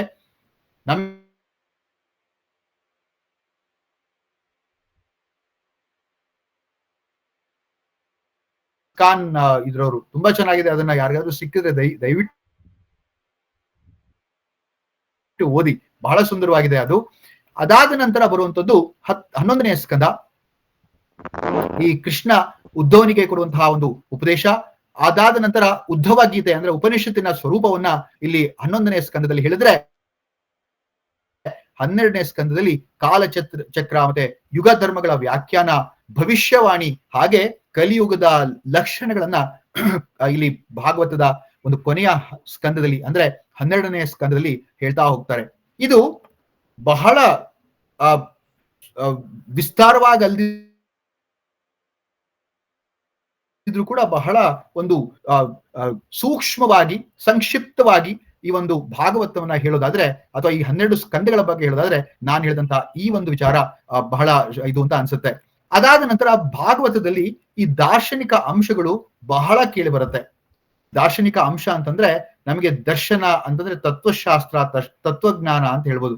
ತತ್ವಜ್ಞಾನದ ಒಂದು ಪ್ರವಹಿಕೆ ಆಗೋದೇ ಭಕ್ತಿಯಿಂದ. ತತ್ವಜ್ಞಾನವನ್ನ ಅಳವಡಿಸ್ಕೊಂಡವನೇ ಬಹಳ ದಾರ್ಶನಿಕ ಆಗ್ತಾನೆ. ಅದಾದ ನಂತರ ದಾರ್ಶನಿಕನಾದವನು ಒಂದು ವ್ಯವಸ್ಥಿತ ರೀತಿಯಲ್ಲಿ ಜೀವನವನ್ನ ಮಾಡ್ತಾನೆ ಅಂತ ಹೇಳಿ ಈ ಒಂದು ಭಾಗವತದಲ್ಲೇ ಹೇಳುವಂತಹ ಒಂದು ಮಾತಿದೆ. ಈ ಭಾಗವತದ ಒಂದು 12 ಸ್ಕಂದಗಳ ಒಂದು ಮುಖಾಂತರ ಈ ಭಾಗವತವು ಕೂಡ, ಇದು ಭಾಗವತದ ಒಂದು ಪ್ರಥಮ ಸ್ಕಂದ, ಇದು ಪ್ರಥಮ ಸ್ಕಂದದ ಒಂದು ಬುಕ್ಕು. ಈ ಪ್ರಥಮ ಸ್ಕಂದದಲ್ಲಿ ಹೇಳುವಂತ, ನಾನು ಆಗ್ಲೇ ಹೇಳಿದಾಗೆ, ಪ್ರಥಮ ಸ್ಕಂದದಲ್ಲಿ ನಾವೇನು ಈ ಒಂದು ಪುರಾಣದ ಹಿನ್ನೆಲೆ ನೋಡಿದ್ವಿ, ಅಥವಾ ವೇದವ್ಯಾಸರ ನಿರಾಶೆಯನ್ನ ನೋಡಿದ್ವಿ, ನಾರದರಿಂದ ಭಗವತ್ ರಚನೆಯನ್ನ ಕುರಿತು ನಾವು ಮಾತಾಡಿದ್ವಿ. ಇದೆಲ್ಲವೂ ಕೂಡ ಇಲ್ಲಿ ಬರ್ತಕ್ಕಂತಹ ಒಂದು ಮಾತು. ಅದಾದ ನಂತರ ಬರೋದೇ ನಮಗೆ ಗೊತ್ತಿರುವಂತಹ ದಾರ್ಶನಿಕ ಒಂದು ಅಂಶಗಳು ಅಂತಂದ್ರೆ ಭಕ್ತಿ, ಜ್ಞಾನ, ವೈರಾಗ್ಯ. ಇದು 3 ಕೂಡ ಮೌಲ್ಯಾಧಾರಿತವಾದಂತಹ ಒಂದು ಅಂಶಗಳು ಹೊಂದಿರುತ್ತೆ. ಇಲ್ಲಿ ಪರಮಾತ್ಮನ ಸ್ಮರಣೆ, ಕಥಾಶ್ರವಣ, ಕೀರ್ತನೆಗಳು, ಇದು ಪರಮ ಪವಿತ್ರ ಸಾಧನೆಯಾಗಿ ನಮಗೆ ನಮ್ಮ ಮುಂದೆ ಕಾಣುತ್ತೆ. ಆದ್ರಿಂದ ನಮ್ಗೇನಾಗತ್ತೆ ಅಂದ್ರೆ, ಭಾಗವತವನ್ನ ಕೇಳಿದವರು ಭಾಗವತ, ಭಗವದ್ಗೀತೆ, ಕೃಷ್ಣೇನ ಕೃಷ್ಣಸ್ಯ, ಈ ಕೃಷ್ಣೇನ ಮತ್ತೆ ಕೃಷ್ಣಸ್ಯ ಇವೆರಡನ್ನೂ ಕೇಳಿದವರು, ಕೃಷ್ಣೇನ ಕೃಷ್ಣನ ಮುಖಾಂತರ ಕೃಷ್ಣನ ಬಗ್ಗೆ, ಹಾಗೆ ಕೃಷ್ಣಸ್ಯ ಕೃಷ್ಣನಿಂದ, ಇದೆರಡೂ ಕೂಡ ಏನು ಕೃಷ್ಣನಿಂದ ಅಂದ್ರೆ ಕೃಷ್ಣನೇ ಹೇಳಿದಂತಹ ಭಗವದ್ಗೀತೆ, ಹಾಗೆ ಕೃಷ್ಣನ ಬಗ್ಗೆ ಹೇಳ್ತಾ ಇರುವಂತಹ ಭಾಗವತ, ಇವೆರಡನ್ನೂ ಕೂಡ ಎಷ್ಟು ಚೆನ್ನಾಗಿ ನಾವು ಅರ್ಥ ಮಾಡ್ಕೊಳ್ತೀವೋ, ಎಷ್ಟು ನಮ್ಮ ಒಂದು ಜೀವನದಲ್ಲಿ ಬದುಕಿನಲ್ಲಿ ಅದನ್ನ ಅಳವಡಿಸೋದಿಕ್ಕೆ ಪ್ರಯತ್ನ ಪಡ್ತೀವೋ, ಅಷ್ಟು ಬೇಗ ಅಷ್ಟು ಇದಾಗಿ ನಾವು ಸುಖ ಒಂದು ಮತ್ತೆ ಶಾಂತಿಯನ್ನ ಪಡಿತಾ ಹೋಗ್ತೀವಿ ಅಂತ ಸಾಕ್ಷಾತ್ ಕೃಷ್ಣನೇ ಹೇಳ್ತಾ ಹೋಗ್ತಾನೆ. ಆತ್ಮನಃ ಅಂತ ಹೇಳಿದಂತಹ ಮಾತು ಕೂಡ ಅದನ್ನೇ ಮತ್ತೆ ಪ್ರತಿಫಲಿಸುತ್ತೆ ಅಂತಂದ್ರೆ ತಪ್ಪಾಗಲ್ಲ. ಇನ್ನ ಭಾಗವತ ಸಪ್ತಾಹ ಮಾಡ್ತಾರೆ, ನಿಮ್ಗೆಲ್ಲ ಗೊತ್ತಿದೆ, ಒಂದು ಪುಣ್ಯ ಕಾರ್ಯ ಅಂತ ಅನ್ಸುತ್ತೆ ಭಾಗವತವನ್ನ ಓದೋದು. ಅದರಲ್ಲಿ ಬಹಳ ದೈವಿ ಕೃಪೆಯೋ ಏನೋ, ಭಾಗವತವನ್ನ ದಿನಾಗ್ಲೂ ಕೂಡ ನಾವು ಪಾರಾಯಣ ಮಾಡ್ತಾ ಇದ್ದೇವೆ. ಭಾಗವತದಲ್ಲಿ ಬಹಳಷ್ಟು ವಿಚಾರಗಳು ಬರುತ್ತೆ. ಸಂಸ್ಕೃತ ಶ್ಲೋಕಗಳನ್ನ ಹೇಳಿ ಪಾರಾಯಣ ಮಾಡುವಂತಹ ಒಂದು ಶ್ರೇಷ್ಠತೆ ನಮಗೆ ಒದಗಿ ಬಂದಿದೆ ಅಂತಂದ್ರೆ ತಪ್ಪಾಗಲ್ಲ. ಭಾಗವತ ಸಾಗರ ಆದ್ರೆ ಭಗವದ್ಗೀತೆಯಲ್ಲಿ ಬರ್ತಕ್ಕಂತಹ ಎಲ್ಲಾ ಕೂಡ ಅದು ಭಾಗವತ ಸಾಗರವನ್ನ ಪಾರು ಮಾಡುವಂತಹ ಒಂದು ದೈವಿಕ ನಾವೆ ಅಂತಂದ್ರೆ ಅದು ತಪ್ಪಾಗಲ್ಲ. ಈ ಒಂದು ಭಗವದ್ಗೀತೆ ಮತ್ತೆ ಈ ಭಾಗವತ ಪುರಾಣ ಇದು ಏನು ನಾವು ಕೇಳಬೇಕು ಅಂತ ಅನ್ಕೊಂಡಿದೀವಿ, ಆ ಒಂದು ಅಷ್ಟು ಭಾಗವತ ಪುರಾಣಗಳು ನಿಮಗೆ ಇನ್ನೊಂದು ವಿಚಾರ ಹೇಳೋದಾದ್ರೆ, ಹೇಗೆ ನಾವು ಭಾಗವತವನ್ನ ಹೇಗೆ ನಾವು ಇದ್ ಮಾಡ್ತಾ ಹೋಗ್ತೇವೋ ಹಾಗೆ ಆ ಪುರಾಣಗಳು ಅಂತ ಏನೇನಿದೆ ಆ ಪುರಾಣಗಳ ಒಂದು ರೀತಿಯಲ್ಲೇನೆ ಉಪಪುರಾಣಗಳು ಕೂಡ ಇದೆ. ಇದು ಕೂಡ ಸುಮಾರು 18 ಹೇಳ್ತಾರೆ. ಅಷ್ಟಾದಶ ಉಪಪುರಾಣ ಅಂತ ಕೂಡ ಹೇಳುವಂತ ಮಾತಿದೆ. ಅಷ್ಟಾದಶ ಉಪಪುರಾಣಗಳಲ್ಲಿ ಬ್ರಹ್ಮಪುರಾಣ, ಪುರಾಣಗಳಲ್ಲಿ ಬ್ರಹ್ಮಪುರಾಣ, ಪದ್ಮಪುರಾಣ, ವಿಷ್ಣು ಪುರಾಣ, ಶಿವಲಿಂಗ ಪುರಾಣ, ಭಾಗವತ, ನಾರದ ಪುರಾಣ, ಮಾರ್ಕಂಡೇಯ ಪುರಾಣ, ಅಗ್ನಿ ಪುರಾಣ, ಬ್ರಹ್ಮ ವೈವರ್ತ ಪುರಾಣ, ಲಿಂಗ ಪುರಾಣ, ವರಾಹ ಪುರಾಣ, ಸ್ಕಂದ ಪುರಾಣ, ವಾಮನ ಪುರಾಣ, ಕೂರ್ಮ ಪುರಾಣ, ಮತ್ಸ್ಯ ಪುರಾಣ, ಗರುಡ ಪುರಾಣ ಮತ್ತೆ ಬ್ರಹ್ಮಾಂಡ ಪುರಾಣ ಅಂತ ಏನ್ ಹೇಳಿದ್ವೋ ಹಾಗೆ ಉಪಪುರಾಣಗಳಲ್ಲಿ ಸನತ್ ಕುಮಾರ ಪುರಾಣ, ನಂದಿ ಉಪಪುರಾಣ, ನಾರಸಿಂಹ ಉಪಪುರಾಣ, ಶಿವಧರ್ಮ ಉಪಪುರಾಣ, ದೈವಿ ಉಪಪುರಾಣ, ಕಪಿಲ ಉಪಪುರಾಣ, ವೈಷ್ಣವ ಉಪಪುರಾಣ, ಕಾಲಿಕಾ ಉಪಪುರಾಣ, ಶಂಭು ಉಪಪುರಾಣ, ವಸಿಷ್ಠ ಉಪಪುರಾಣ, ಪರಾಶರ ಉಪಪುರಾಣ, ವಿಶ್ವಾಮಿತ್ರ, ಭೃಗು, ಬ್ರಹ್ಮಣ್ಯ, ಸೌರ, ಅಷ್ಟಲಕ್ಷಣ, ಗುಣ, ಉಪಪದ್ಮ ಉಪಪುರಾಣ ಅಂತಕ್ಕಂತ ಎಷ್ಟೊಂದು 18 ಉಪಪುರಾಣಗಳನ್ನ ಹೇಳ್ತಾರೆ. ಬಟ್ ಕೆಲವೊಂದು ಇದರಲ್ಲಿ ಭಿನ್ನಾಭಿಪ್ರಾಯಗಳು ಕೂಡ ಇದೆ. ಎಷ್ಟೋ ಜನ 18 ಅಷ್ಟೇ ಅಲ್ಲ ಉಪಪುರಾಣಗಳು, ಇನ್ನೂ ಅಷ್ಟು ಇದೆ ಉಪಪುರಾಣಗಳು ಅಂತ ಕೂಡ ಹೇಳೋದಿದೆ. ಹಾಗೆ ಈಗ ನಾವು ಇನ್ನ 15 ನಿಮಿಷಗಳ ಮಾತ್ರ ನಾವೇನ್ ಮಾಡೋಣ ಅಂತಂದ್ರೆ ಈ ಒಂದು ವ್ಯಾಸ ಮಹರ್ಷಿಯ ಒಂದು ಜನ್ಮ ರಹಸ್ಯವನ್ನ ತಿಳಿಯುವಂತಹ ಒಂದು ಪ್ರಯತ್ನವನ್ನ ಮಾಡೋಣ. ವೇದವ್ಯಾಸರ ಜನ್ಮ ಬಹಳ ವೈಶಿಷ್ಟ್ಯಪೂರ್ಣವಾದದ್ದು. ಯಾಕೆ ಅಂತಂದ್ರೆ ನಾವು ಹಿಂದೂ ಧರ್ಮದ ಮಹಾನ್ ಋಷಿ ಮತ್ತೆ ತತ್ವಜ್ಞಾನಿ ಅಂತಂದ್ರೆ ಈ ವೇದವ್ಯಾಸರು. ಈ ಭಾರತ ಪುರಾತನ ಶಾಸ್ತ್ರ, ಇತಿಹಾಸ ಮತ್ತೆ ಧರ್ಮವನ್ನ ಒಂದು ರೂಪುಗೊಳಿಸುವಂತಹ ಒಂದು ಮಹಾನ್ ಪ್ರಯತ್ನವನ್ನ ಅಮೋಘ ಪಾತ್ರವನ್ನ ವಹಿಸಿದವರು ಈ ಒಂದು ವೇದವ್ಯಾಸರು ಅಂತಂದ್ರೆ ತಪ್ಪಾಗಲ್ಲ. ವೇದವ್ಯಾಸರನ್ನ ವ್ಯಾಸ ಎಂದಿದ್ದಲ್ಲದೆ ಕೃಷ್ಣ ದ್ವೈಪಾಯನ ಅಂತ ನಾನು ಆಗ್ಲೇ ಹೇಳಿದೆ, ಅವರಿಗೆ 3 ಹೆಸರು ಕೂಡ ಇದೆ ಅಂತ ಹೇಳಿ. ಅದೇನಂತಂದ್ರೆ ವೇದವ್ಯಾಸರು ಅಂತ ಬಂದಿದ್ದು ಹೇಗೆ ಅಂತ ನಾನು ಹೇಳ್ತೇನೆ. ಹಾಗೆ ಅವರ ಮೂಲ ಹೆಸರು ಕೃಷ್ಣ ದ್ವೈಪಾಯನ ಅಂತ ಹೇಳಿ, ಅದಾದ ನಂತರ ಅವರ ಒಂದು ಇನ್ನೊಂದು ಹೆಸರು ಬಾದರಾಯಣ ಅಂತ, ಅದು ಯಾಕೆ ಬಂತು ಅಂತ ಕೂಡ ಹೇಳುವಂತ ಪ್ರಯತ್ನವನ್ನ ಮಾಡ್ತೇನೆ. ವೇದವ್ಯಾಸರ ಒಂದು ಕಥೆಯನ್ನ ಕೇಳೋದಾದ್ರೆ, ಅವರ ತಂದೆ ಮಹರ್ಷಿ ಪರಾಶರ, ಆಮೇಲೆ ತಾಯಿ ಬಂದು ಮತ್ಸ್ಯಗಂಧೆ ಅಂತ. ಇದರ ಒಂದು ಸ್ವಲ್ಪ ಕಥೆಯನ್ನ ಹೇಳ್ಬಿಟ್ಟು ಮುಂದಕ್ಕೆ ಹೋಗ್ತೇನೆ. ಒಂದ್ಸತಿ ಪರಾಶರರು, ಈ ಒಂದು ಮಹಾನ್ ದೈವಿ ಪುರುಷರಾದಂತಹ ಪರಾಶರರು ಮಹಾನ್ ಜ್ಞಾನಿ, ಈ ಪರಾಶರರು ನದಿಯನ್ನ ದಾಟಬೇಕಾದಂತಹ ಒಂದು ಪರಿಸ್ಥಿತಿ ಬರುತ್ತೆ. ಆ ಪರಿಸ್ಥಿತಿ ಬಂದಾಗ ನದಿಯನ್ನ ದಾಟಿಸುವಂತಹ ನಾವಿಕೆಯಾಗಿ ಮತ್ಸ್ಯಗಂಧೆ ಬರ್ತಾಳೆ. ಮತ್ಸ್ಯಗಂಧೆ ಈ ಹೆಸರು ನಾಪ್ ಕೇಟ್ಕೊಂಡಿರಿ. ಅದಾದ್ಮೇಲೆ ಅವ್ರು ಯಾರು ಅಂತ ನಾನು ಹೇಳ್ತೇನೆ. ಮತ್ಸ್ಯಗಂಧ ಅಂತಂದ್ರೆ ಮೀನಿನ ವಾಸನೆ ತನ್ನ ಶರೀರದಿಂದ ಹೊಮ್ಮಿಸುವವಳು ಅನ್ನುವಂತ ಅರ್ಥ. ಎಲ್ಲರೂ ಕೂಡ ಬಹಳ ಅಸಹ್ಯಕರವಾದಂತಹ ಪ್ರಸಂಗವನ್ನ ತಂದ್ಕೊಡೋಳು ಅವಳು.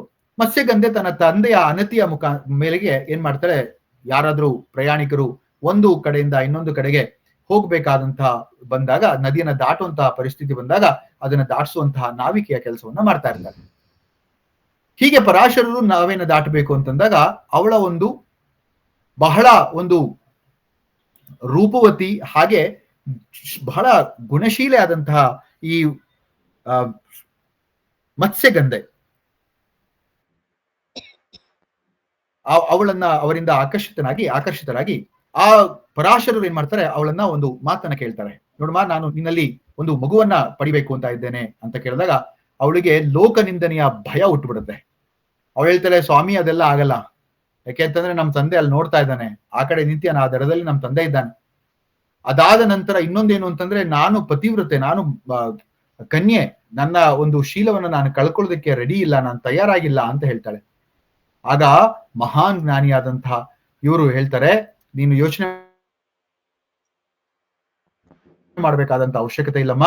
ಯಾಕೆ ಅಂತಂದ್ರೆ ನಮಗೆ ಹುಟ್ಟುವಂತಹ ಮಗ ಸಾಕ್ಷಾತ್ ವಿಷ್ಣುವಿನ ಅಂಶ. ವಿಷ್ಣುವೇ ಅಂಶನೂ ಅಲ್ಲ, ವಿಷ್ಣುವೇ ನನ್ನ ಮಗನಾಗಿ, ನಿನ್ನ ಮಗನಾಗಿ ಬರ್ಬೇಕು ಅಂತ ಇದ್ದಾನೆ. ಅದಕ್ಕೆ ನೀನು ಅವಕಾಶವನ್ನು ಮಾಡ್ಕೊಡ್ಬೇಕು. ನಿನ್ನ ಒಂದು ಕನ್ಯತ್ವಕ್ಕೆ ಏನೂ ಆಗಲ್ಲ, ನಿನ್ನ ಕನ್ಯತ್ವ ಹಾಗೆ ಉಳಿಯುತ್ತೆ. ನೀನ್ ಯೋಚನೆ ಮಾಡ್ಬೇಕಾದಂತ ಅವಶ್ಯಕತೆ ಇಲ್ಲ ಅಂತ ಹೇಳಿ ಮತ್ಸ್ಯಗಂಧೆಯನ್ನ ಒಪ್ಪಿಸಿದಾಗ ಅಲ್ಲೇ ಆ ನದಿಯ ಒಂದು ಆಗ ಮಧ್ಯಕ್ಕೆ ಬಂದಿರ್ತಾರೆ, ನದಿ ಮಧ್ಯಕ್ಕೆ. ಅಲ್ಲೇ ಕೂಡ ಆ ಸಮಯವನ್ನ ಸ್ಥಗಿತಗೊಳಿಸಿ ಪರಾಶರರು ಅಲ್ಲೇ ಒಂದು ದ್ವೀಪವನ್ನ ಏರ್ಪಡಿಸಿ ಅಲ್ಲಿ ಆ ದ್ವೀಪದಲ್ಲಿ ಒಂದು ಅವರ ಸಂಧಿಸ್ತಾರೆ.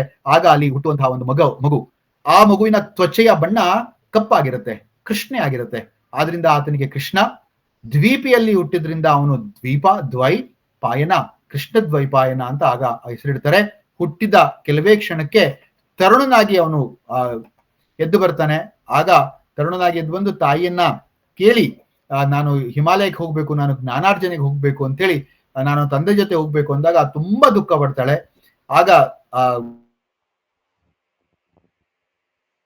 ವ್ಯಾಸರು ಆತನಿಗೆ ಮತ್ಸ್ಯಗಂಧೆಗೆ ಒಂದು ವರವನ್ನ ಕೂಡ ಕೊಡ್ತಾರೆ. ನೀನ್ ಯಾವಾಗ ಕರೆದ್ರು ಕೂಡ ನಿನ್ನ ಮಗ ಬಂದು ನಿನ್ನ ಸೇವೆಯನ್ನ ಮಾಡ್ತಾನೆ ಅಂತ ಹೇಳಿ ಅವ್ರು ಹೋಗ್ತಾರೆ. ಅದಾದ್ಮೇಲೆ ಮುಂದೆ ಬರುತ್ತೆ, ಇದೇ ಮತ್ಸ್ಯಗಂಧೆ ಸತ್ಯವತಿ ಆಗ್ತಾಳೆ. ಇದೇ ಮತ್ಸ್ಯಗಂಧೆಯನ್ನ ನಾವು ಸತ್ಯವತಿ ಅಂತ ಕರಿತೀವಿ. ಸತ್ಯವತಿ ನಿಮ್ಗೆ ಗೊತ್ತಿರೋ ಹಾಗೆ ಶಾಂತನುಳ ಹೆಂಡತಿ. ಶಾಂತನು ಮತ್ತೆ ಭೀಷ್ಮ ಇದೆಲ್ಲ ನಿಮ್ಗೆ ಮುಂದೆ ಗೊತ್ತಿದೆ ಅಂತ ಅನ್ಕೊಳ್ತೀನಿ. ಆ ಒಂದು ಕಥೆಯನ್ನ ನಾವು ಹೇಳ್ತಾ ಹೋಗ್ಬೇಕಾದ್ರೆ ಇಲ್ಲಿ ವೇದವ್ಯಾಸ ಮಹರ್ಷಿಗಳು ಪರಾಶರ ಮತ್ತೆ ಮತ್ಸ್ಯಗಂಧ ಅಂದ್ರೆ ಸತ್ಯವತಿ ಅವರ ಪುತ್ರ. ಅವರು ಕಾಳಿ ಕಾಲದಲ್ಲಿ ಹುಟ್ಟಿದ್ರಿಂದ ಅವರಿಗೆ ಅವರ ತ್ವಚೆ ಕಪ್ಪಾಯಿತು, ನಾನಾಗೆ ಹೇಳಿದೆ. ಕೃಷ್ಣ ಎಂಬಂತಹ ಹೆಸರು ಬಂದಿದೆ. ಅವರು ದ್ವೀಪದ ಮೇಲೆ ಜನಿಸಿದ ಕಾರಣ ದ್ವೈಪಾಯನ ಅಂತಕ್ಕಂಥ ಮಾತು ಕೂಡ ಇದೆ. ಅತ್ಯಂತ ಬುದ್ಧಿವಂತ ಋಷಿ ಅಂತ ಹೇಳಿ ಅನ್ಸ್ಕೊಳ್ತಾರೆ ವೇದವ್ಯಾಸರು. ಯುಗಾಂತರ ಋಷಿಗಳಲ್ಲಿ ಅವರು ಕೂಡ ಒಬ್ರು. ಬಹಳ ಬಹಳ ಮಹತ್ ಕೆಲಸಗಳನ್ನ ಮಾಡ್ತಾರೆ. ಈ ವೇದಗಳ ವಿಭಜನೆಯನ್ನ ಕೂಡ ಮಾಡ್ತಾರೆ. ನಮಗೆ ಗೊತ್ತಿರೋ ಹಾಗೆ 4 ವೇದಗಳಿದೆ, ಋಗ್ ಯಜುರ್ ಸಾಮವೇದ. ಈ 4 ವೇದಗಳನ್ನ ವಿಂಗಡಿಸ್ತಾರೆ. ವ್ಯಾಸ ಅಂತಂದ್ರೆ ಅದೇ ಅರ್ಥ. ಆ ವ್ಯಾಸರು ಮಾಡಿದ್ರಿಂದ ಅವರಿಗೆ ವ್ಯಾಸ ಅಂತ ಬಂತು. ವೇದಗಳನ್ನ ಮಾಡಿದ್ರಿಂದ ಅವರಿಗೆ ವೇದವ್ಯಾಸ ಅಂತ ಒಂದು ಉಪಾಧಿ ಬಂತು. ಈ ಒಂದು ವಿಂಗಡಣೆಯನ್ನ ಮಾಡಿ 4 ವೇದಗಳನ್ನಾಗಿ ಮಾಡ್ತಾರೆ. ಋಗ್ವೇದವನ್ನ ಪೈಲ ಮಹರ್ಷಿಗೆ, ಯಜುರನ್ನ ವೈಶಂಪಾಯನರಿಗೆ, ಸಾಮವೇದವನ್ನ ಜೈಮಿನಿ ಅವರಿಗೆ, ಹಾಗೆ ಅಥರ್ವ ವೇದವನ್ನ ಸುಮಂತು ಅವರಿಗೆ ಆ ಒಂದು ಕೊಟ್ಟುಬಿಟ್ಟು ಅದನ್ನ ಅವರಿಗೆ ಹೇಳಿ, ನೀವು ಈ ವೇದಗಳನ್ನ ಲೋಕದಲ್ಲಿ ಪಸರಿಸಬೇಕು ಅಂತ ಹೇಳ್ತಾರೆ. ಅವರ ಮಗ ಶುಕಮುನಿ. ಆ ಶುಕಮುನಿಯಿಂದಲೇ ಭಾಗವತ ಮುಂದೆ ಇದಾಗುತ್ತೆ. ಅದನ್ನ ಕೂಡ ಹೇಳ್ತೇನೆ. ಇದಿಷ್ಟು 4 ವೇದಗಳನ್ನ ಬರೆದು ಅದನ್ನ ಹಂಚಿದಂತಹ ಒಂದು ದೈವಿ ಜ್ಞಾನ, ವೇದ ಜ್ಞಾನವನ್ನ ಹೆಚ್ಚು ಜನರಿಗೆ ಅನುಕೂಲಕರವಾಗಿ ಮತ್ತೆ ಸುಲಭವಾಗಿ ಅರ್ಥ ಆಗ್ಬೇಕು ಅಂತೇಳಿ ಅವ್ರು ಈ ಕೆಲಸವನ್ನ ಮಾಡ್ತಾರೆ. ಆದ್ರಿಂದಲೇ ಅವರಿಗೆ ವೇದವ್ಯಾಸ ಅಂತ ಹೆಸರು ಬರುತ್ತೆ. ಮಹಾಭಾರತವನ್ನ ರಚನೆ ಮಾಡ್ತಾರೆ. ಇದು ಐತಿಹಾಸಿಕ ಮತ್ತೆ ಧಾರ್ಮಿಕ ಎರಡರಲ್ಲೂ ಕೂಡ ನಾವು ನೋಡೋದಾದ್ರೆ ದೊಡ್ಡ ಕಾವ್ಯ ಗ್ರಂಥ ಅಂತ ಕರೀತಾರೆ. ಇದನ್ನ the biggest EPIC of the world ಅಂತ ಕೂಡ ಹೇಳುವಂತ ಮಾತಿದೆ. ಇದು ಎಪಿಕ್ ಅಂತ, ಮಹಾಗ್ರಂಥ ಅಂತ ಕೂಡ ನಾವು ಅದನ್ನ ಕರಿತೀವಿ. ಇದಾದ ನಂತರ ಇಲ್ಲಿ ನಾವು ನಾನಾಗ್ಲೇ ಹೇಳಿದೆ 1,00,000 ಶ್ಲೋಕಗಳಿದ್ದಾವೆ. ಧರ್ಮ, ನೀತಿ, ರಾಜಕಾರಣ, ಯುದ್ಧ ಮತ್ತೆ ಮಾನವ ಮೌಲ್ಯಗಳ ದರ್ಪಣೆಯಾಗಿ ಈ ಒಂದು ಗ್ರಂಥ ಇದೆ ಅಂತಂದ್ರೆ ತಪ್ಪಾಗಲ್ಲ. ಇದರ ಒಂದು ಭಾಗವೇ ಭೀಷ್ಮ ಪರ್ವದಲ್ಲಿ ಬರ್ತಕ್ಕಂತಹ ಭಗವದ್ಗೀತೆ. ಈ ಭೀಷ್ಮ ಪರ್ವದಲ್ಲಿ ಬರುತ್ತಾ ಭಗವದ್ಗೀತೆ ಧರ್ಮಶಾಸ್ತ್ರದ ತತ್ವಸಾರ ಅಂತ ಹೇಳಿದ್ರೆ ಅದು ತಪ್ಪಾಗಲ್ಲ. ಪುರಾಣಗಳ ರಚನೆ ನೋಡಿದ್ರೆ ನಾನು ಆಗ್ಲೇ ಹೇಳ್ದಂಗೆ 18 ಪುರಾಣಗಳು. ಈ 18 ಪುರಾಣಗಳನ್ನ 3 ತರಹ ಪುರಾಣಗಳನ್ನಾಗಿ ವಿಭಜಿಸಬಹುದು ಅಂತ ಹೇಳ್ಬೋದು. ಸ್ವಲ್ಪನೇ ಹೇಳ್ತಾ ಹೋಗ್ತೇನೆ, ಪೂರ್ತಿ ಹೇಳಕ್ಕಾಗಲ್ಲ. ಸಾತ್ವಿಕ ಪುರಾಣಗಳು ಅಂತ ಹೇಳ್ತಾರೆ. ಅಂದ್ರೆ ವಿಷ್ಣುವನ್ನ ಪ್ರಭುವಾಗಿ ನಾವು ಇಲ್ಲಿ ವರ್ಣನೆಯನ್ನ ಮಾಡ್ತಾ ಹೋಗುವಂತಹ ಪುರಾಣಗಳನ್ನ ಸಾತ್ವಿಕ ಪುರಾಣಗಳು ಅಂತ ಹೇಳ್ಬೋದು. ಭಾಗವತ ಆಯ್ತು, ವಿಷ್ಣು ಪುರಾಣ ಆಯ್ತು, ನಾರದ ಪುರಾಣ ಆಯ್ತು, ಗರುಡ ಪುರಾಣ, ಪದ್ಮ ಪುರಾಣ, ಹಾಗೆ ವರಾಹ ಪುರಾಣಗಳನ್ನ ನಾವು ಇದು ಸಾತ್ವಿಕ ಪುರಾಣಗಳು ಅಂತ ಹೇಳ್ತೀವಿ.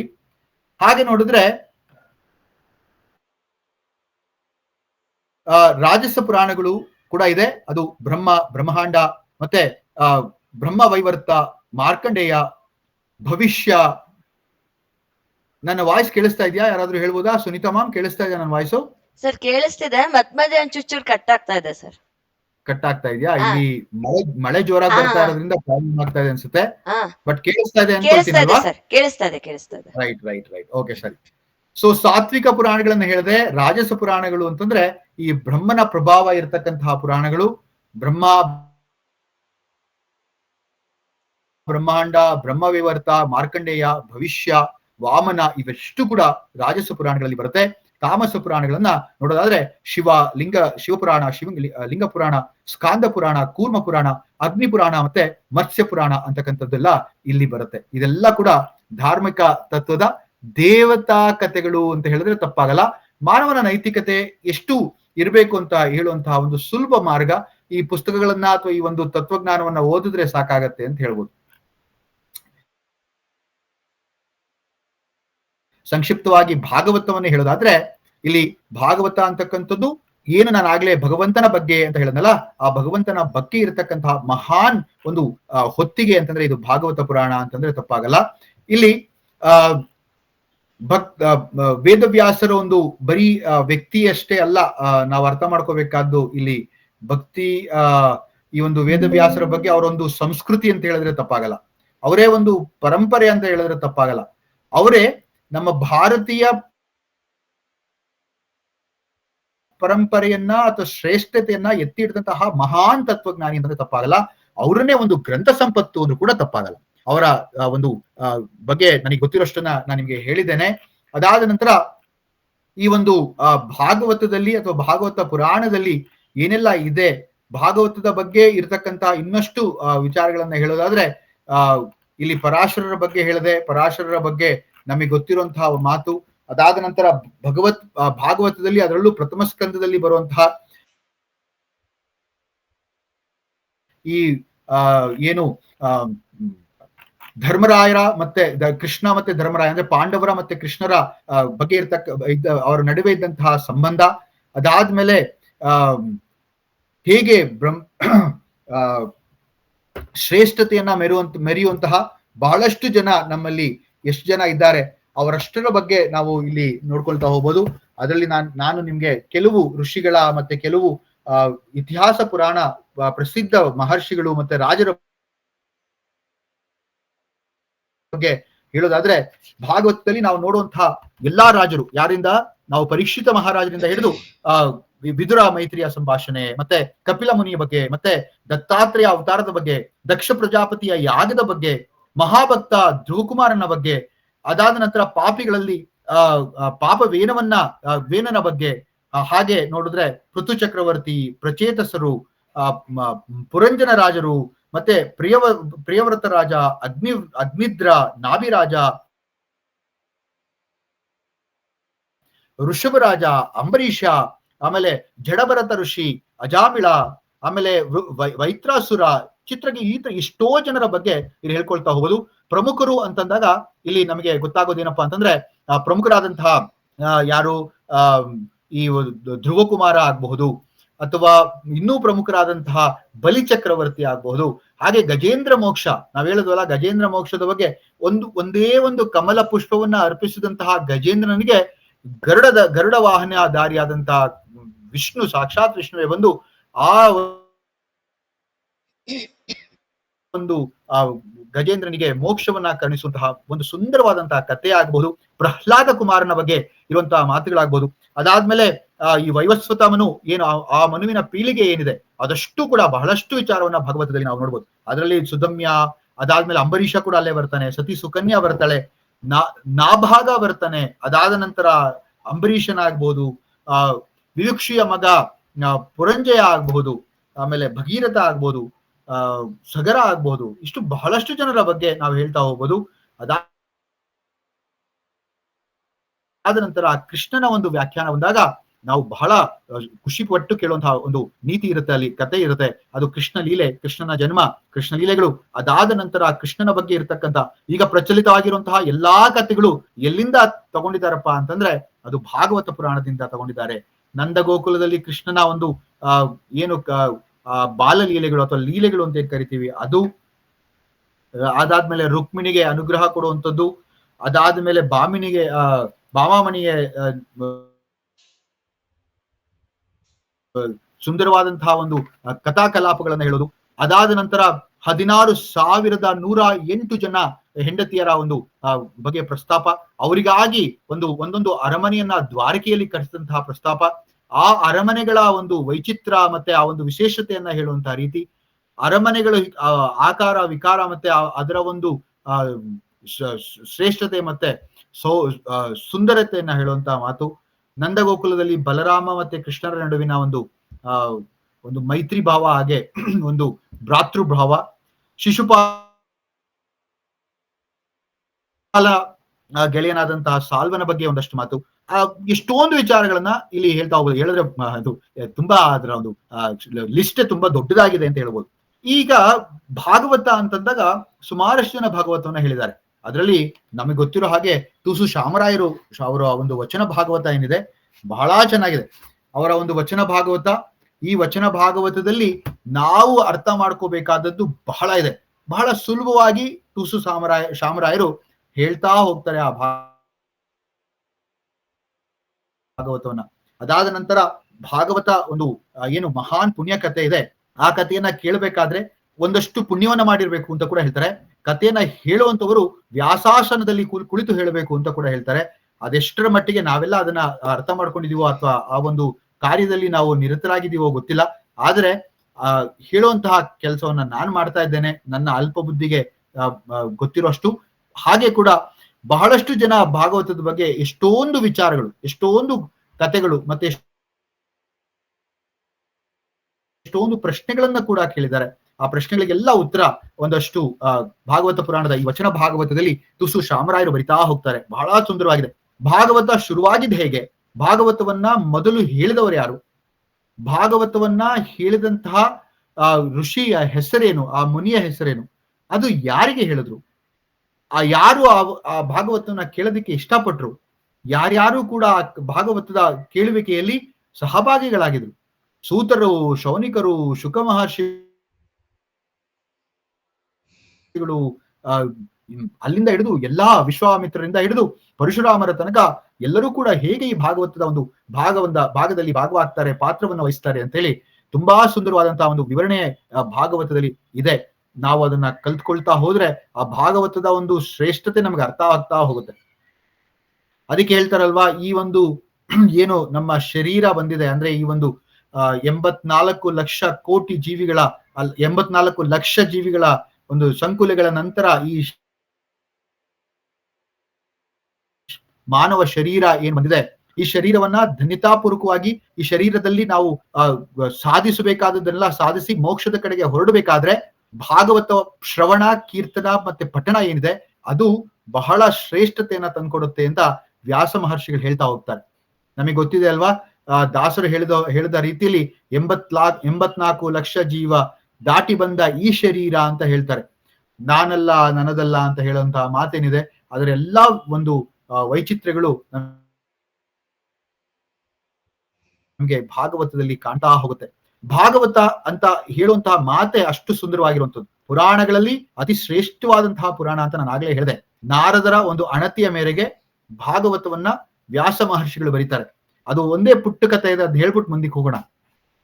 ಅಲ್ಲಿ ಏನಾಗತ್ತೆ ಅಂತಂದ್ರೆ 17 ಪುರಾಣಗಳನ್ನ ಬರೆದು ವೇದಗಳನ್ನ ಸಂಗ್ರಹಿಸಿ ವೇದಗಳನ್ನ ಪರಿಷ್ಕರಿಸಿ ಅದಾದ ನಂತರ ಮಹಾಭಾರತ, ಪಂಚಮ ವೇದ ಅಂತ ಅನಿಸ್ಕೊಳ್ಳುವಂತಹ ಮಹಾಭಾರತವನ್ನು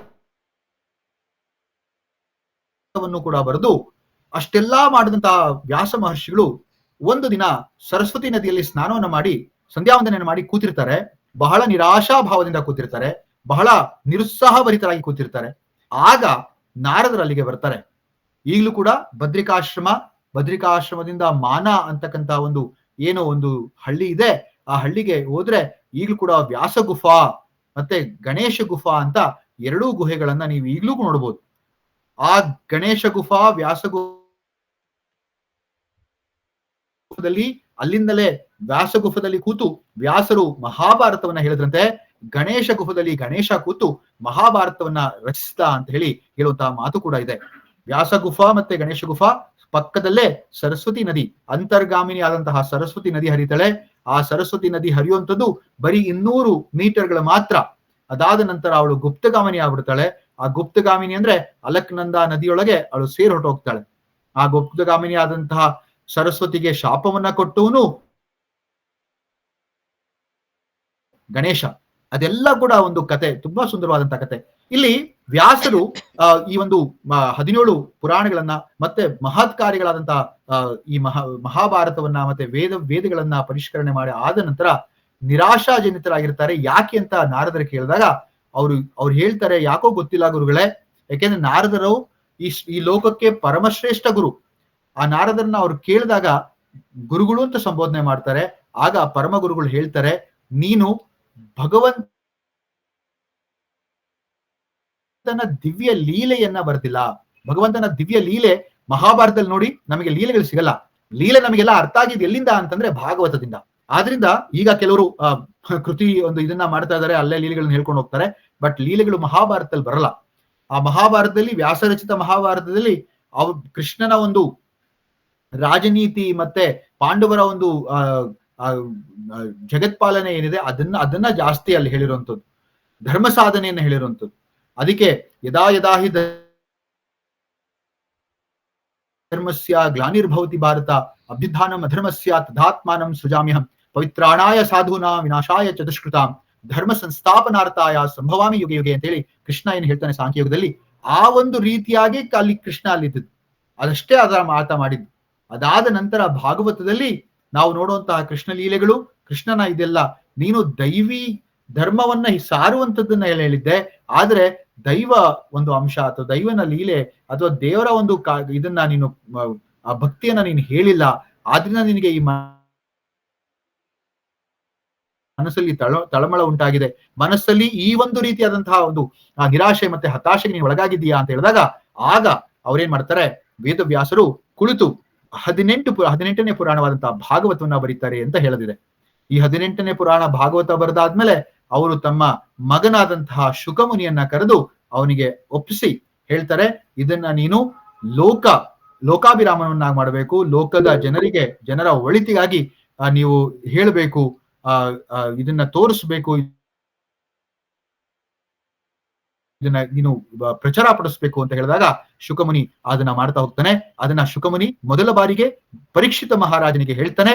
ಪರೀಕ್ಷಿತ ಮಹಾರಾಜರ ಒಂದು ಗಂಗಾ ತೀರದಲ್ಲಿ ಏನು ಪಯೋಪ್ರವೇಶವನ್ನ ಮಾಡಿರ್ತಾನೆ, ಅಂದ್ರೆ ನೀರನ್ನ, ಅಂದ್ರೆ ಗಂಗಾ ನದಿಯ ಮಧ್ಯದಲ್ಲಿ ತಾನು ಕೂತಿರ್ತಾನೆ.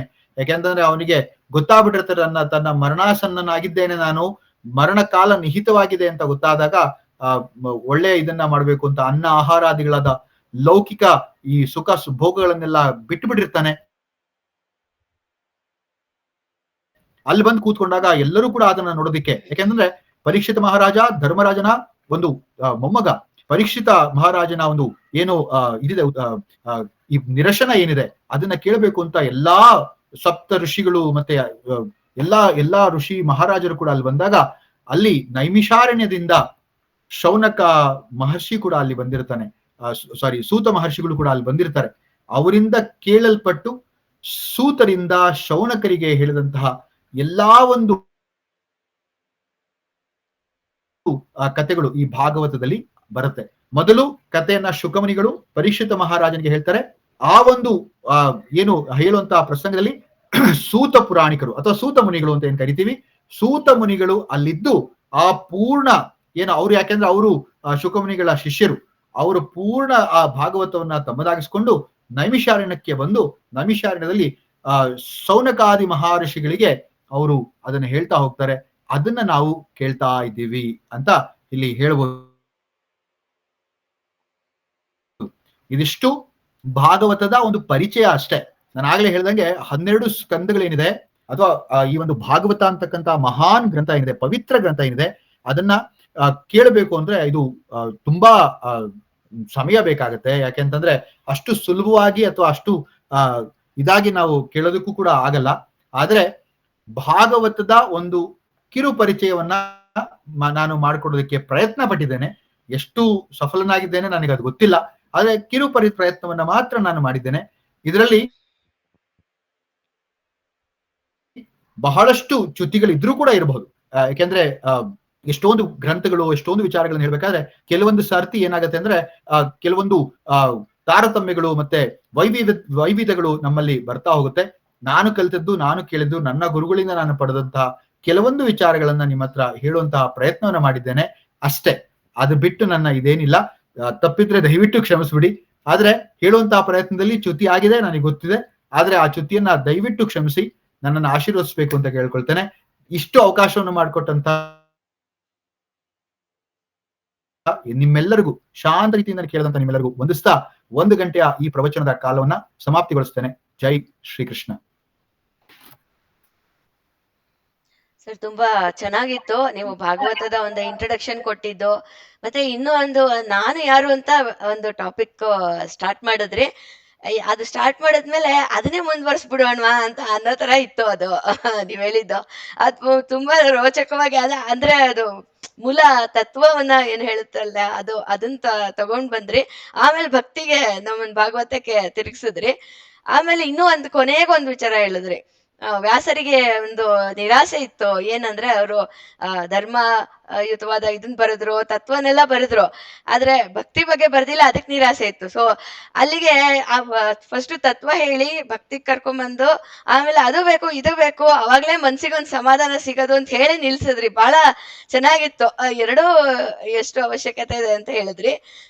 ಇದು ವ್ಯಾಸರಿಗೆ ನಿರಾಶೆ ಯಾಕಿತ್ತು ಅಂತ ಒಂದು ನನಗ್ ಕುತೂಹಲ ಇತ್ತು, ಕೇಳ್ಬೇಕು ಅಂತ. ಸೊ ಈಗ ಅದು ಬೇಕು ಇದು ಬೇಕು ಅಂತ ಹೇಳ್ಬಿಟ್ಟು ಕಡೆಗೆ ಅದೊಂಚೂರು ಹೇಳಿ ಇದೊಂಚೂರು ಹೇಳಿ ಕಡೆಗೆ ಅದು ಎರಡು ಬೇಕಂತ ನಿಲ್ಸಿದ್ ಬಹಳ ಚೆನ್ನಾಗಿತ್ತು ಸರ್. ತುಂಬಾ ಒಳ್ಳೆ ವಿಚಾರನ ತಿಳಿಸಿದ್ರಿ ನೀವು, ಎರಡು ಹೇಗ್ ಮುಖ್ಯ ಅಂತ. ಆದ್ರೆ ಒಂದು ನಿಮ್ಮ ಹತ್ರ ನಾನು ಏನು ಕೇಳ್ಬೇಕು ಅಂದ್ರೆ, ಈ ತತ್ವ ಅಂತ ತಗೊಂಡಾಗ ಭಕ್ತಿ ಅನ್ನೋದು ಎಲ್ಲೋ ಒಂದ್ ಕಡೆ ನಮಗೆ ಲೋಪ ಆಯ್ತೇನೋ ಅಂತ ಅನ್ನೋ ತರ ಫೀಲಿಂಗ್ ಬರುತ್ತೆ. ಅಂದ್ರೆ ಈ ತತ್ವ ಅಂತಾನೆ ಅದನ್ನ ಹಿಡ್ಕೊಂಡೋದ್ರೆ, ಆಮೇಲೆ ಈ ಭಕ್ತಿ ಅಂತ ತಗೊಂಡಾಗ ತತ್ವ ಎಲ್ಲಾದ್ರೂ ಲೋಪ ಆಗತ್ತ. ಅದು ಎರಡನ್ನೂ ಸಮರಸ ಮಾಡೋ ಒಂದ್ ಕಲೆ ಇದೆಯಲ್ಲ, ಅದ್ರ ಬಗ್ಗೆ ಏನಾದ್ರೂ ಒಂದೆರಡು ಮಾತು ಹೇಳಕ್ಕಾಗತ್ತಾ ಅಂತ.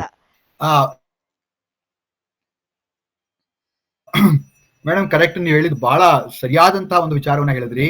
ಯಾಕೆಂದ್ರೆ ತತ್ವ ಮತ್ತೆ ಭಕ್ತಿ ಇದೆರಡು ಕೂಡ ಹೇಗೆ ಅಂತಂದ್ರೆ ಒಂದೇ ಒಂದು ಒಂದು ಒಂದು ಗಾಡಿಯ ಒಂದು 2 ಚಕ್ರ ಅಂತಂದ್ರೆ ತಪ್ಪಾಗಲ್ಲ. ಯಾಕೆಂದ್ರೆ ಒಂದಿಲ್ದಲೆ ಇನ್ನೊಂದು ಕುಂಟುತ್ತೆ, ಅದು ಅದರ ಒಂದು ಬ್ಯಾಲೆನ್ಸ್ ತಪ್ಪೋಗ್ಬಿಡುತ್ತೆ ಅಂತ ಹೇಳ್ಬೋದು. ತತ್ವಜ್ಞಾನ ಅಂತಕ್ಕಂಥದ್ದು ನಾನು ಹೇಳ್ಬೇಕಾದ್ರೆ ಹೇಳ್ದೆ, ತತ್ವದಿಂದಲೇ ಭಕ್ತಿ, ಭಕ್ತಿಯಿಂದಲೇ ತತ್ವಕ್ಕೆ ಬೆಲೆ. ಭಕ್ತಿಯನ್ನ ಆರಾಧಿಸಬೇಕು ಅಂತಂದಾಗ ಅಥವಾ ಭಕ್ತಿಯನ್ನ ಕೇಳಬೇಕು ಅಥವಾ ಭಕ್ತಿಯನ್ನ ತನ್ನದಾಗಿಸ್ಕೋಬೇಕು ಅಂತಂದಾಗ ಆ ಮನುಷ್ಯನಿಗೆ ದಾರ್ಶನಿಕತೆ ಇರಬೇಕಾದದ್ದು ಅತಿ ಮೂಲ್ಯ. ಯಾಕೆಂದ್ರೆ ದಾರ್ಶನಿಕತೆ ಇಲ್ಲ ಅಂತಂದಾಗ ಏನಾಗುತ್ತೆ, ಭಕ್ತಿ ಶೂನ್ಯ ಆಗ್ತಾ ಹೋಗುತ್ತೆ, ಭಕ್ತಿ ಎಲ್ಲಿ ಕುಗ್ಗುತ್ತಾ ಹೋಗುತ್ತೆ. ಈಗ ನೋಡಿದೀರಾ ಅಂತ ಅನ್ಕೊಂಡಿದೀನಿ, ಬಹಳಷ್ಟು ಜನರಲ್ಲಿ ಈ ಭಕ್ತಿ ಅಂತಕ್ಕಂಥದ್ದು ಕಮ್ಮಿ. ಮಾತೃಭಕ್ತಿ ಕಮ್ಮಿ ಆಗಿದೆ, ಪಿತೃಭಕ್ತಿ ಕಮ್ಮಿ ಆಗಿದೆ, ಆಚಾರ್ಯ ಭಕ್ತಿ ಕಮ್ಮಿ ಆಗಿದೆ, ಗುರುಭಕ್ತಿ ಅಂತೂ ಇಲ್ವೇ ಇಲ್ಲ. ನಾನ್ ದುಡ್ಡು ಕೊಡ್ತೀನಿ, ನೀನ್ ಪಾಠ ಹೇಳ್ತೀಯಾ ಅಷ್ಟೇ ಅನ್ನೋ ತರ ಬಂದ್ಬಿಟ್ಟಿದೆ. ನಾನು ನಿಜವಾಗ್ಲೂ ನಾನು ಶಿಕ್ಷಕನಾಗಿ ಈ ಮಾತನ್ನ ಹೇಳ್ತಾ ಇದ್ದೀನಿ. ಯಾಕೆ ಈ ಭಕ್ತಿ ಕಮ್ಮಿ ಆಗ್ತಾ ಇದೆ ಅಂತಂದ್ರೆ ದಾರ್ಶನಿಕತೆಯ ಕೊರತೆಯಿಂದಾಗಿ ಈ ಭಕ್ತಿ ಕಮ್ಮಿ ಆಗ್ತಾ ಇದೆ. ಎಲ್ಲಿಗೆ ನಾವು ತತ್ವಜ್ಞಾನವನ್ನ, ದಾರ್ಶನಿಕತೆಯನ್ನ ನಮ್ಮ ಮಕ್ಕಳಲ್ಲಿ ಬೋಧಿಸೋಲ್ಲ, ಅಲ್ಲಿ ತನಕ ಏನಾಗ್ಬಿಟ್ಟಿದೆ ಅಂತಂದ್ರೆ ನಮಗೆ ಭಕ್ತಿಯ ಒಂದು ಯಾವತ್ತೂ ಕೂಡ ಈ ಒಂದು ಸ್ಕೇರ್ಸಿಟಿ ಆಫ್ ಭಕ್ತಿ ಅಂತೀವಲ್ಲ, ಅದು ಕಂಡೇ ಕಾಣುತ್ತೆ. ಯಾಕೆಂದ್ರೆ ಈಗ ನಾವು ನೋಡಿ, ನಮ್ಮ LKG UKG ಮಕ್ಕಳಿಗೆ ಬಾಬಾ ಬ್ಲಾಕ್ ಶಿಪ್ ಹೇಳ್ಕೊಡ್ತೇವೆ ಹೊರತು ಯಾರಿಗಾದ್ರೂ ಒಬ್ಬರಿಗಾದ್ರೂ ಉಪನಿಷತ್ ಆಗ್ಲಿ ಅಥವಾ ಒಂದು ಭಗವದ್ಗೀತೆಯ ಶ್ಲೋಕವಾಗ್ಲಿ ಹೇಳ್ಕೊಡುವಂತ ಇದಿಲ್ಲ. ಯಾಕೆ ಅಂತಂದ್ರೆ ದೇ ಟಾಕ್ ಅಬೌಟ್ ಸೆಕ್ಯುಲರಿಸಂ. ಅವರು ಸೆಕ್ಯುಲರಿಸಂ ಬಗ್ಗೆ ಮಾತಾಡಕ್ ಶುರು ಮಾಡ್ಬಿಡ್ತಾರೆ. ಅದು ನಮ್ಮಲ್ಲಿ ಇರ್ತಕ್ಕಂತ ಕುಂದು ಕೊರತೆ ಅಂತ ನನಗಂತೂ ಯಾವಾಗ್ಲೂ ಅನ್ಸುತ್ತೆ. ನಾನು ಎಲ್ಲರಿಗೂ ಅದನ್ನ ಹೇಳ್ತಾ ಇರ್ತೀನಿ, ದಯವಿಟ್ಟು ಎಷ್ಟು ಸಾಧ್ಯವೋ ನಮ್ಮ ಮಕ್ಕಳಿಗೆ, ನಮ್ಮ ಒಂದು ಈಗಿನ ಒಂದು ಪೀಳಿಗೆಯ ಮಕ್ಕಳಿಗೆ ನಮಗೆ ಗೊತ್ತಿರೋಷ್ಟು ಶ್ಲೋಕಗಳಾಗ್ಲಿ ಅಥವಾ ನಮಗೆ ಗೊತ್ತಿರೋಷ್ಟು ಭಗವದ್ಗೀತೆ ಆಗ್ಲಿ, ನಮಗೆ ಗೊತ್ತಿರೋಷ್ಟು ಯಾವುದೋ ಒಂದು ತತ್ವಜ್ಞಾನದ ಪದವಾಗ್ಲಿ ಹೇಳ್ಬೇಕು. ಕನ್ನಡದಲ್ಲಿ ಹೇರಳತೆ ಇದೆ ಮಾಮ್. ಕನ್ನಡ ನಮ್ಮ ಭಾಷೆ, ನಮ್ಮ ಸಾಹಿತ್ಯ ಏನಿದೆ, ಇದು ಅಷ್ಟು ಪ್ರಬುದ್ಧಮಾನವಾದಂತಹ ಸಾಹಿತ್ಯ ನಮ್ದು. ಯಾಕೆಂದ್ರೆ ದಾಸ ಸಾಹಿತ್ಯ ನೋಡಿ, ಯಾವ ಭಾಷೆಯಲ್ಲೂ ಕೂಡ ಈ ದಾಸ ಸಾಹಿತ್ಯ ಇಲ್ಲ. ಕೀರ್ತನಾ ಸಾಹಿತ್ಯ, ಬೇರೆ ಭಾಷೆಗಳಲ್ಲಿ ಕೀರ್ತನೆಗಳು ಇದೆ ಅನ್ನೋದಾದ್ರೂ ಕೂಡ ತತ್ವಜ್ಞಾನ ಪೂರಿತವಾದಂತಹ ಕೀರ್ತನೆಗಳು ಬಹಳಷ್ಟು ನಮ್ಮಲ್ಲಿದೆ. ಕನಕದಾಸರಿಂದ ಹಿಡಿದು, ಪುರಂದರದಾಸರಿಂದ ಹಿಡಿದು, ವಿಜಯದಾಸರಿಂದ ಹಿಡಿದು ಎಲ್ಲರೂ ಕೂಡ ತತ್ವ ಚಿಂತನೆಯನ್ನೇ ಮಾಡಿದ್ದಾರೆ. ಅದ್ರ ಬಗ್ಗೆ ಬಹಳಷ್ಟು ವಿಚಾರಗಳು ನಮ್ಮ ಮಕ್ಕಳಿಗೆ ಹೇಳ್ಕೊಡ್ಬೇಕು. ನಮ್ಮ ಮಕ್ಕಳಿಗೆ ನಮ್ಮಲ್ಲಿ ಗೊತ್ತಿರೋದು, ಅದಕ್ಕೆ ದೊಡ್ಡ ಸ್ಕಾಲರ್ಸ್ ಆಗ್ಬೇಕಾದಂತ ಅವಶ್ಯಕತೆ ಏನೂ ಇಲ್ಲ. ನಮ್ಮ ತಂದೆ ತಾಯಿ, ನಮ್ಮ ಅಜ್ಜಿ ತಾತ ನಮಗೆ ಹೇಳ್ಕೊಟ್ಟಿದ್ದನ್ನ ನಾವು ನಮ್ಮ ಮಕ್ಕಳಿಗೆ ಹೇಳ್ಕೊಟ್ರೆ ಸಾಕು. ಅದೇ ಗ್ರೇಟ್ ಅನ್ಸುತ್ತೆ ನನಗೆ. ಅದು ನಮ್ಮಲ್ಲಿ ಮಾಡ್ಬೇಕು, ಅದು ನಾವು ಮಾಡ್ತಾ ಇಲ್ಲ ನನಗೆ ಅನ್ಸೋ ಮಟ್ಟಿಗೆ. ಅದಕ್ಕೆ ನಾನಾ ಕಾರಣಗಳಿದೆ. ಯಾರನ್ನೂ ಕೂಡ ನಾನು ಅದಕ್ಕೆ ದೋಷಿ ಅಂತ ಅನ್ಸಲ್ಲ. ನಾನು ಅವರು ದೋಷಿ ಅಥವಾ ಅವರು ತಪ್ಪು ಮಾಡ್ತಾರೆ ಅಂತ ಅನ್ಸಲ್ಲ. ಯಾಕೆಂತಂದ್ರೆ ಅವ್ರವ್ರದೇ ಆದಂತಹ ಒಂದಷ್ಟು ಬಿಸಿ ಶೆಡ್ಯೂಲ್ಸ್ ಇರುತ್ತೆ, ಅವ್ರವ್ರದೇ ಆದಂತಹ ಒಂದು ಲೌಕಿಕ ಇದಿರುತ್ತೆ. ಅದಕ್ಕೆಲ್ಲ ನಾನು ಯಾರನ್ನೂ ಕೂಡ ದೂಷಣೆ ಮಾಡ್ತಾ ಇಲ್ಲ. ಆದ್ರೆ ಅದನ್ನ ಹೇಳ್ಕೊಟ್ರೆ ಬಹಳ ಸುಂದರವಾಗಿರುತ್ತೆ ಅಂತ ಹೇಳ್ಬೋದು. Okay, thank you sir, thank you. ಈಗ ಯಾರಾದ್ರೂ ಏನಾದ್ರೂ ಮಾತಾಡೋದಕ್ಕೆ ಇಷ್ಟಪಟ್ರೆ ಖಂಡಿತ ಮಾತಾಡ್ಬಾರ್ದು, ಒಂದ 5 ನಿಮಿಷ ಸಮಯದಲ್ಲಿ. ಇವತ್ತಿನ ಒಂದು ನೀವು ಕೇಳಿದ್ದು ಏನಾದ್ರೂ ಅದ್ರ ಬಗ್ಗೆ ಮಾತಾಡ್ತೀರಾ?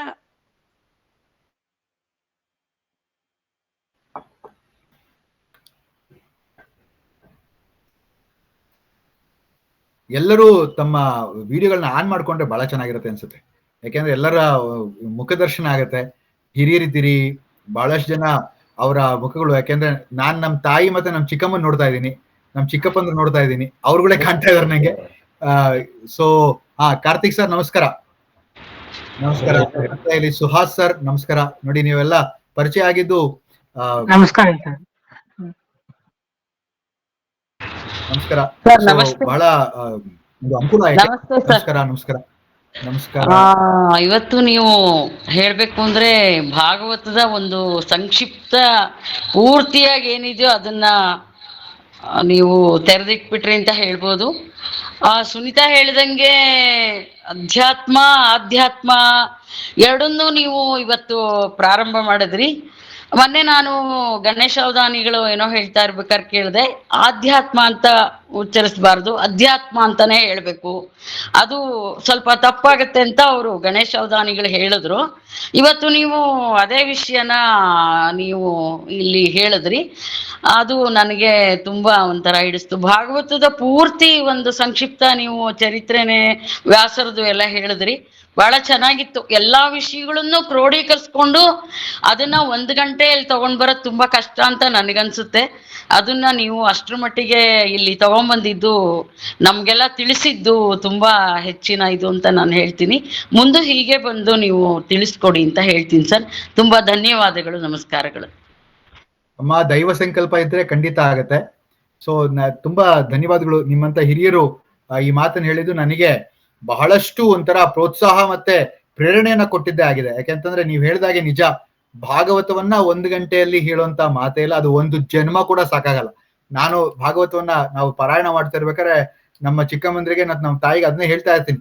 ಯಾಕೆಂದ್ರೆ ಭಾಗವತವನ್ನ ಅಷ್ಟು ಹೇಳುವಂತ ಮಾತು ಸಾಧ್ಯನೇ ಇಲ್ಲ. ಅದು ಒಂಥರ ಅತಿಶಯ ಅಂತ ಅನ್ಸ್ಬಿಡುತ್ತೆ ಅಕಸ್ಮಾತ್ ನನ್ಗೆ ಆಗತ್ತೆ ಅಂತ ಹೇಳಿದ್ರೆ. ಆದ್ರೆ ಆದಷ್ಟು ಪ್ರಯತ್ನವನ್ನ ಮಾಡೋಣ. ಆದಷ್ಟು ಕೃಷ್ಣನ ಒಂದು ಬಗ್ಗೆ ಅಥವಾ ಆ ಒಂದು ದೈವ ಪುರುಷರ ಬಗ್ಗೆ. ಅದಕ್ಕೆ ಕೃಷ್ಣ ಅಂತ ಹೇಳೋದಕ್ಕಿಂತ ಹೆಚ್ಚಾಗಿ ದೇವೋತ್ತಮ ಪುರುಷ ಅಂತ ಹೇಳಿದ್ದು ನಾನು ಅದಕ್ಕೋಸ್ಕರನೇ. ಯಾಕೆಂದ್ರೆ ಎಷ್ಟೋ ಕಡೆ ನಮ್ಮಲ್ಲಿ ಆ ಭಾಗವತದಲ್ಲಿ ನಾವು ಓದ್ತಾ ಇರೋ ಈಗ ನಾವು ನೋಡ್ತಿರೋ ಪ್ರಕಾರ ಆ ದೇವೋತ್ತಮ ಪುರುಷನಿಂದಲೇ ಆದದ್ದು ಸೃಷ್ಟಿ ಸ್ಥಿತಿ ಲಯ. ಅಂದ್ರೆ ಬ್ರಹ್ಮ ಮತ್ತೆ ವಿಷ್ಣು ಮತ್ತೆ ಶಿವನ ಒಂದು ಆಂಶಿಕ ಒಂದು ಅವತಾರಗಳು ಅಂತ ಹೇಳ್ತಾರೆ. ಆದ್ರಿಂದ ದೇವೋತ್ತಮ ಪರಮ ಪುರುಷನ ಬಗ್ಗೆ ನಾವು ಹೇಳೋದು ಬಹಳ ಇದೆ. ಬಟ್ ತುಂಬಾ ಚಿಕ್ಕದಾಗಿ ನಾ ಹೇಳೋದ್ ಪ್ರಯತ್ನ ಮಾಡಿದ್ದೀನಿ. Thank you very much. ಶುಭನು ಬಂದು ಹೇಳ. Thank you Shubha. Shubha, thank you. ನನ್ಗೆ ರಮೇಶ್ ಅವರನ್ನ ಪರಿಚಯ ಮಾಡಿಕೊಟ್ಟಿದ್ದಕ್ಕೆ ನಮ್ಮ ಸತ್ಸಂಗಕ್ಕೆ ತುಂಬಾ ಧನ್ಯವಾದಗಳು ನಿನ್ಗೆ ಸರ್. ಹಾಗೆ ಮುಂದಿನ ದಿನಗಳಲ್ಲಿ ಬಿಡುವಾದಾಗ ತಮ್ಗೆ ಬಂದು ಈ ಕಥೆಗಳು ಅಂತ ತುಂಬಾ ಹೆಸರುಗಳು ಹೇಳಿದ್ವಿ. ಇವಾಗ ಬಹಳಷ್ಟು ಜಡಭರತ ಅದೆಲ್ಲ ಹೆಸರುಗಳು ಹೇಳಿದ್ವಿ. ಅದೆಲ್ಲ ಕಥೆಗಳನ್ನ ನಿಮ್ಮಿಂದ ಕೇಳ್ತಾ ಹೋಗೋಣ ಮುಂದಿನ ದಿನಗಳಲ್ಲಿ. ನಿಮ್ಗೆ ಬಿಡುವಾದಾಗ ಬಂದು ದಯವಿಟ್ಟು ಹೇಳ್ಬೇಕು ಅಂತ ನಿಮ್ಮಲ್ಲೊಂದು ಎಲ್ಲರ ಪರವಾಗಿ ಒಂದು ರಿಕ್ವೆಸ್ಟ್. ಖಂಡಿತ ಮಾಮ್, ದೈವೇಚ್ಛೆ ಇದ್ರೆ ಖಂಡಿತ ಆಗತ್ತೆ, ಮಾಡೋಣ. ನನ್ಗಂತೂ ತುಂಬಾ ಆಸೆ ಇದೆ. ಯಾಕೆಂದ್ರೆ ನಾನು ಹೇಳೋದಕ್ಕಿಂತ ಹೆಚ್ಚಾಗಿ ನಾನು ಕಲಿತಾ ಇದ್ದೀನಿ. ನಾನು ಕಲಿತಿದ್ದು ನನಗೆ ತುಂಬಾ ಖುಷಿಯನ್ನು ಕೊಡ್ತಾ ಇದೆ. ಯಾಕೆಂದ್ರೆ ನಾನು ಹೇಳ್ತೀನಿ. ನಾನು ಟೀಚರ್ ಆಗಿ 29 ವರ್ಷ ಮುಗಿದೋಯ್ತು. ನಾನು ಯಾವತ್ತೂ ಇನ್ನೊಬ್ಬರಿಗೆ ಏನು ಹೇಳ್ಕೊಟ್ಟಿಲ್ಲ. ನಾನು ಅವರಿಂದ ಕಲ್ತಿರೋದೇ ಹೆಚ್ಚು. ಅದು ಚಿಕ್ಕ ಮಗು ಆಗಿರ್ಬೋದು, ಇನ್ನೊಬ್ರು ಆಗಿರ್ಬೋದು. ನಾನು ನನ್ನ ಜ್ಞಾನವನ್ನ ಹೆಚ್ಚಿದೆ ಅಂತ ಅನ್ಕೊಂಡ್ರೆ ಹೆಚ್ಚಿಸ್ಕೊಂಡಿರೋದು ಅದರಿಂದಲೇ ಅಂತ ಹೇಳ್ಬೋದು. ಯಾಕೆಂದ್ರೆ ಎಲ್ಲರಿಂದಲೂ ಕೂಡ ಕಲಿಯೋದು ಬಹಳ ಇದೆ. ಅದಕ್ಕೆ ಅವಕಾಶ ಕೊಟ್ಟಿದ್ದಕ್ಕೆ ನಿಮಗೆ ಅನಂತ ಅನಂತ ಧನ್ಯವಾದಗಳನ್ನ ಹೇಳೋದಕ್ಕೆ ಇಷ್ಟಪಡ್ತೀನಿ. Thank you sir. ತುಂಬಾ ಸಂತೋಷ ಆಯ್ತು. ನಿಮ್ಗೆ ಎಲ್ಲರ ಪರವಾಗಿ, ನಮ್ಮ ಸತ್ಸಂಗದ ಎಲ್ಲರ ಪರವಾಗಿ ತಮಗೆ ಹೃತ್ಪೂರ್ವಕ ಧನ್ಯವಾದಗಳು ಮತ್ತೆ ನಮಸ್ಕಾರಗಳನ್ನ ಸಲ್ಲಿಸ್ತಾ ಇದ್ದೇನೆ. ಇವತ್ತು ಸತ್ಸಂಗಕ್ಕೆ ಆಗಮಿಸಿದ ತಮ್ಗೆಲ್ಲರಿಗೂ ನನ್ನ ಒಂದು ಹೃತ್ಪೂರ್ವಕ ಧನ್ಯವಾದಗಳು. ಮತ್ತೆ ತಾವೆಲ್ಲ ದೊಡ್ಡವರಿದ್ದೀರಾ, ಎಲ್ಲರಿಗೂ ನಮಸ್ಕಾರಗಳು.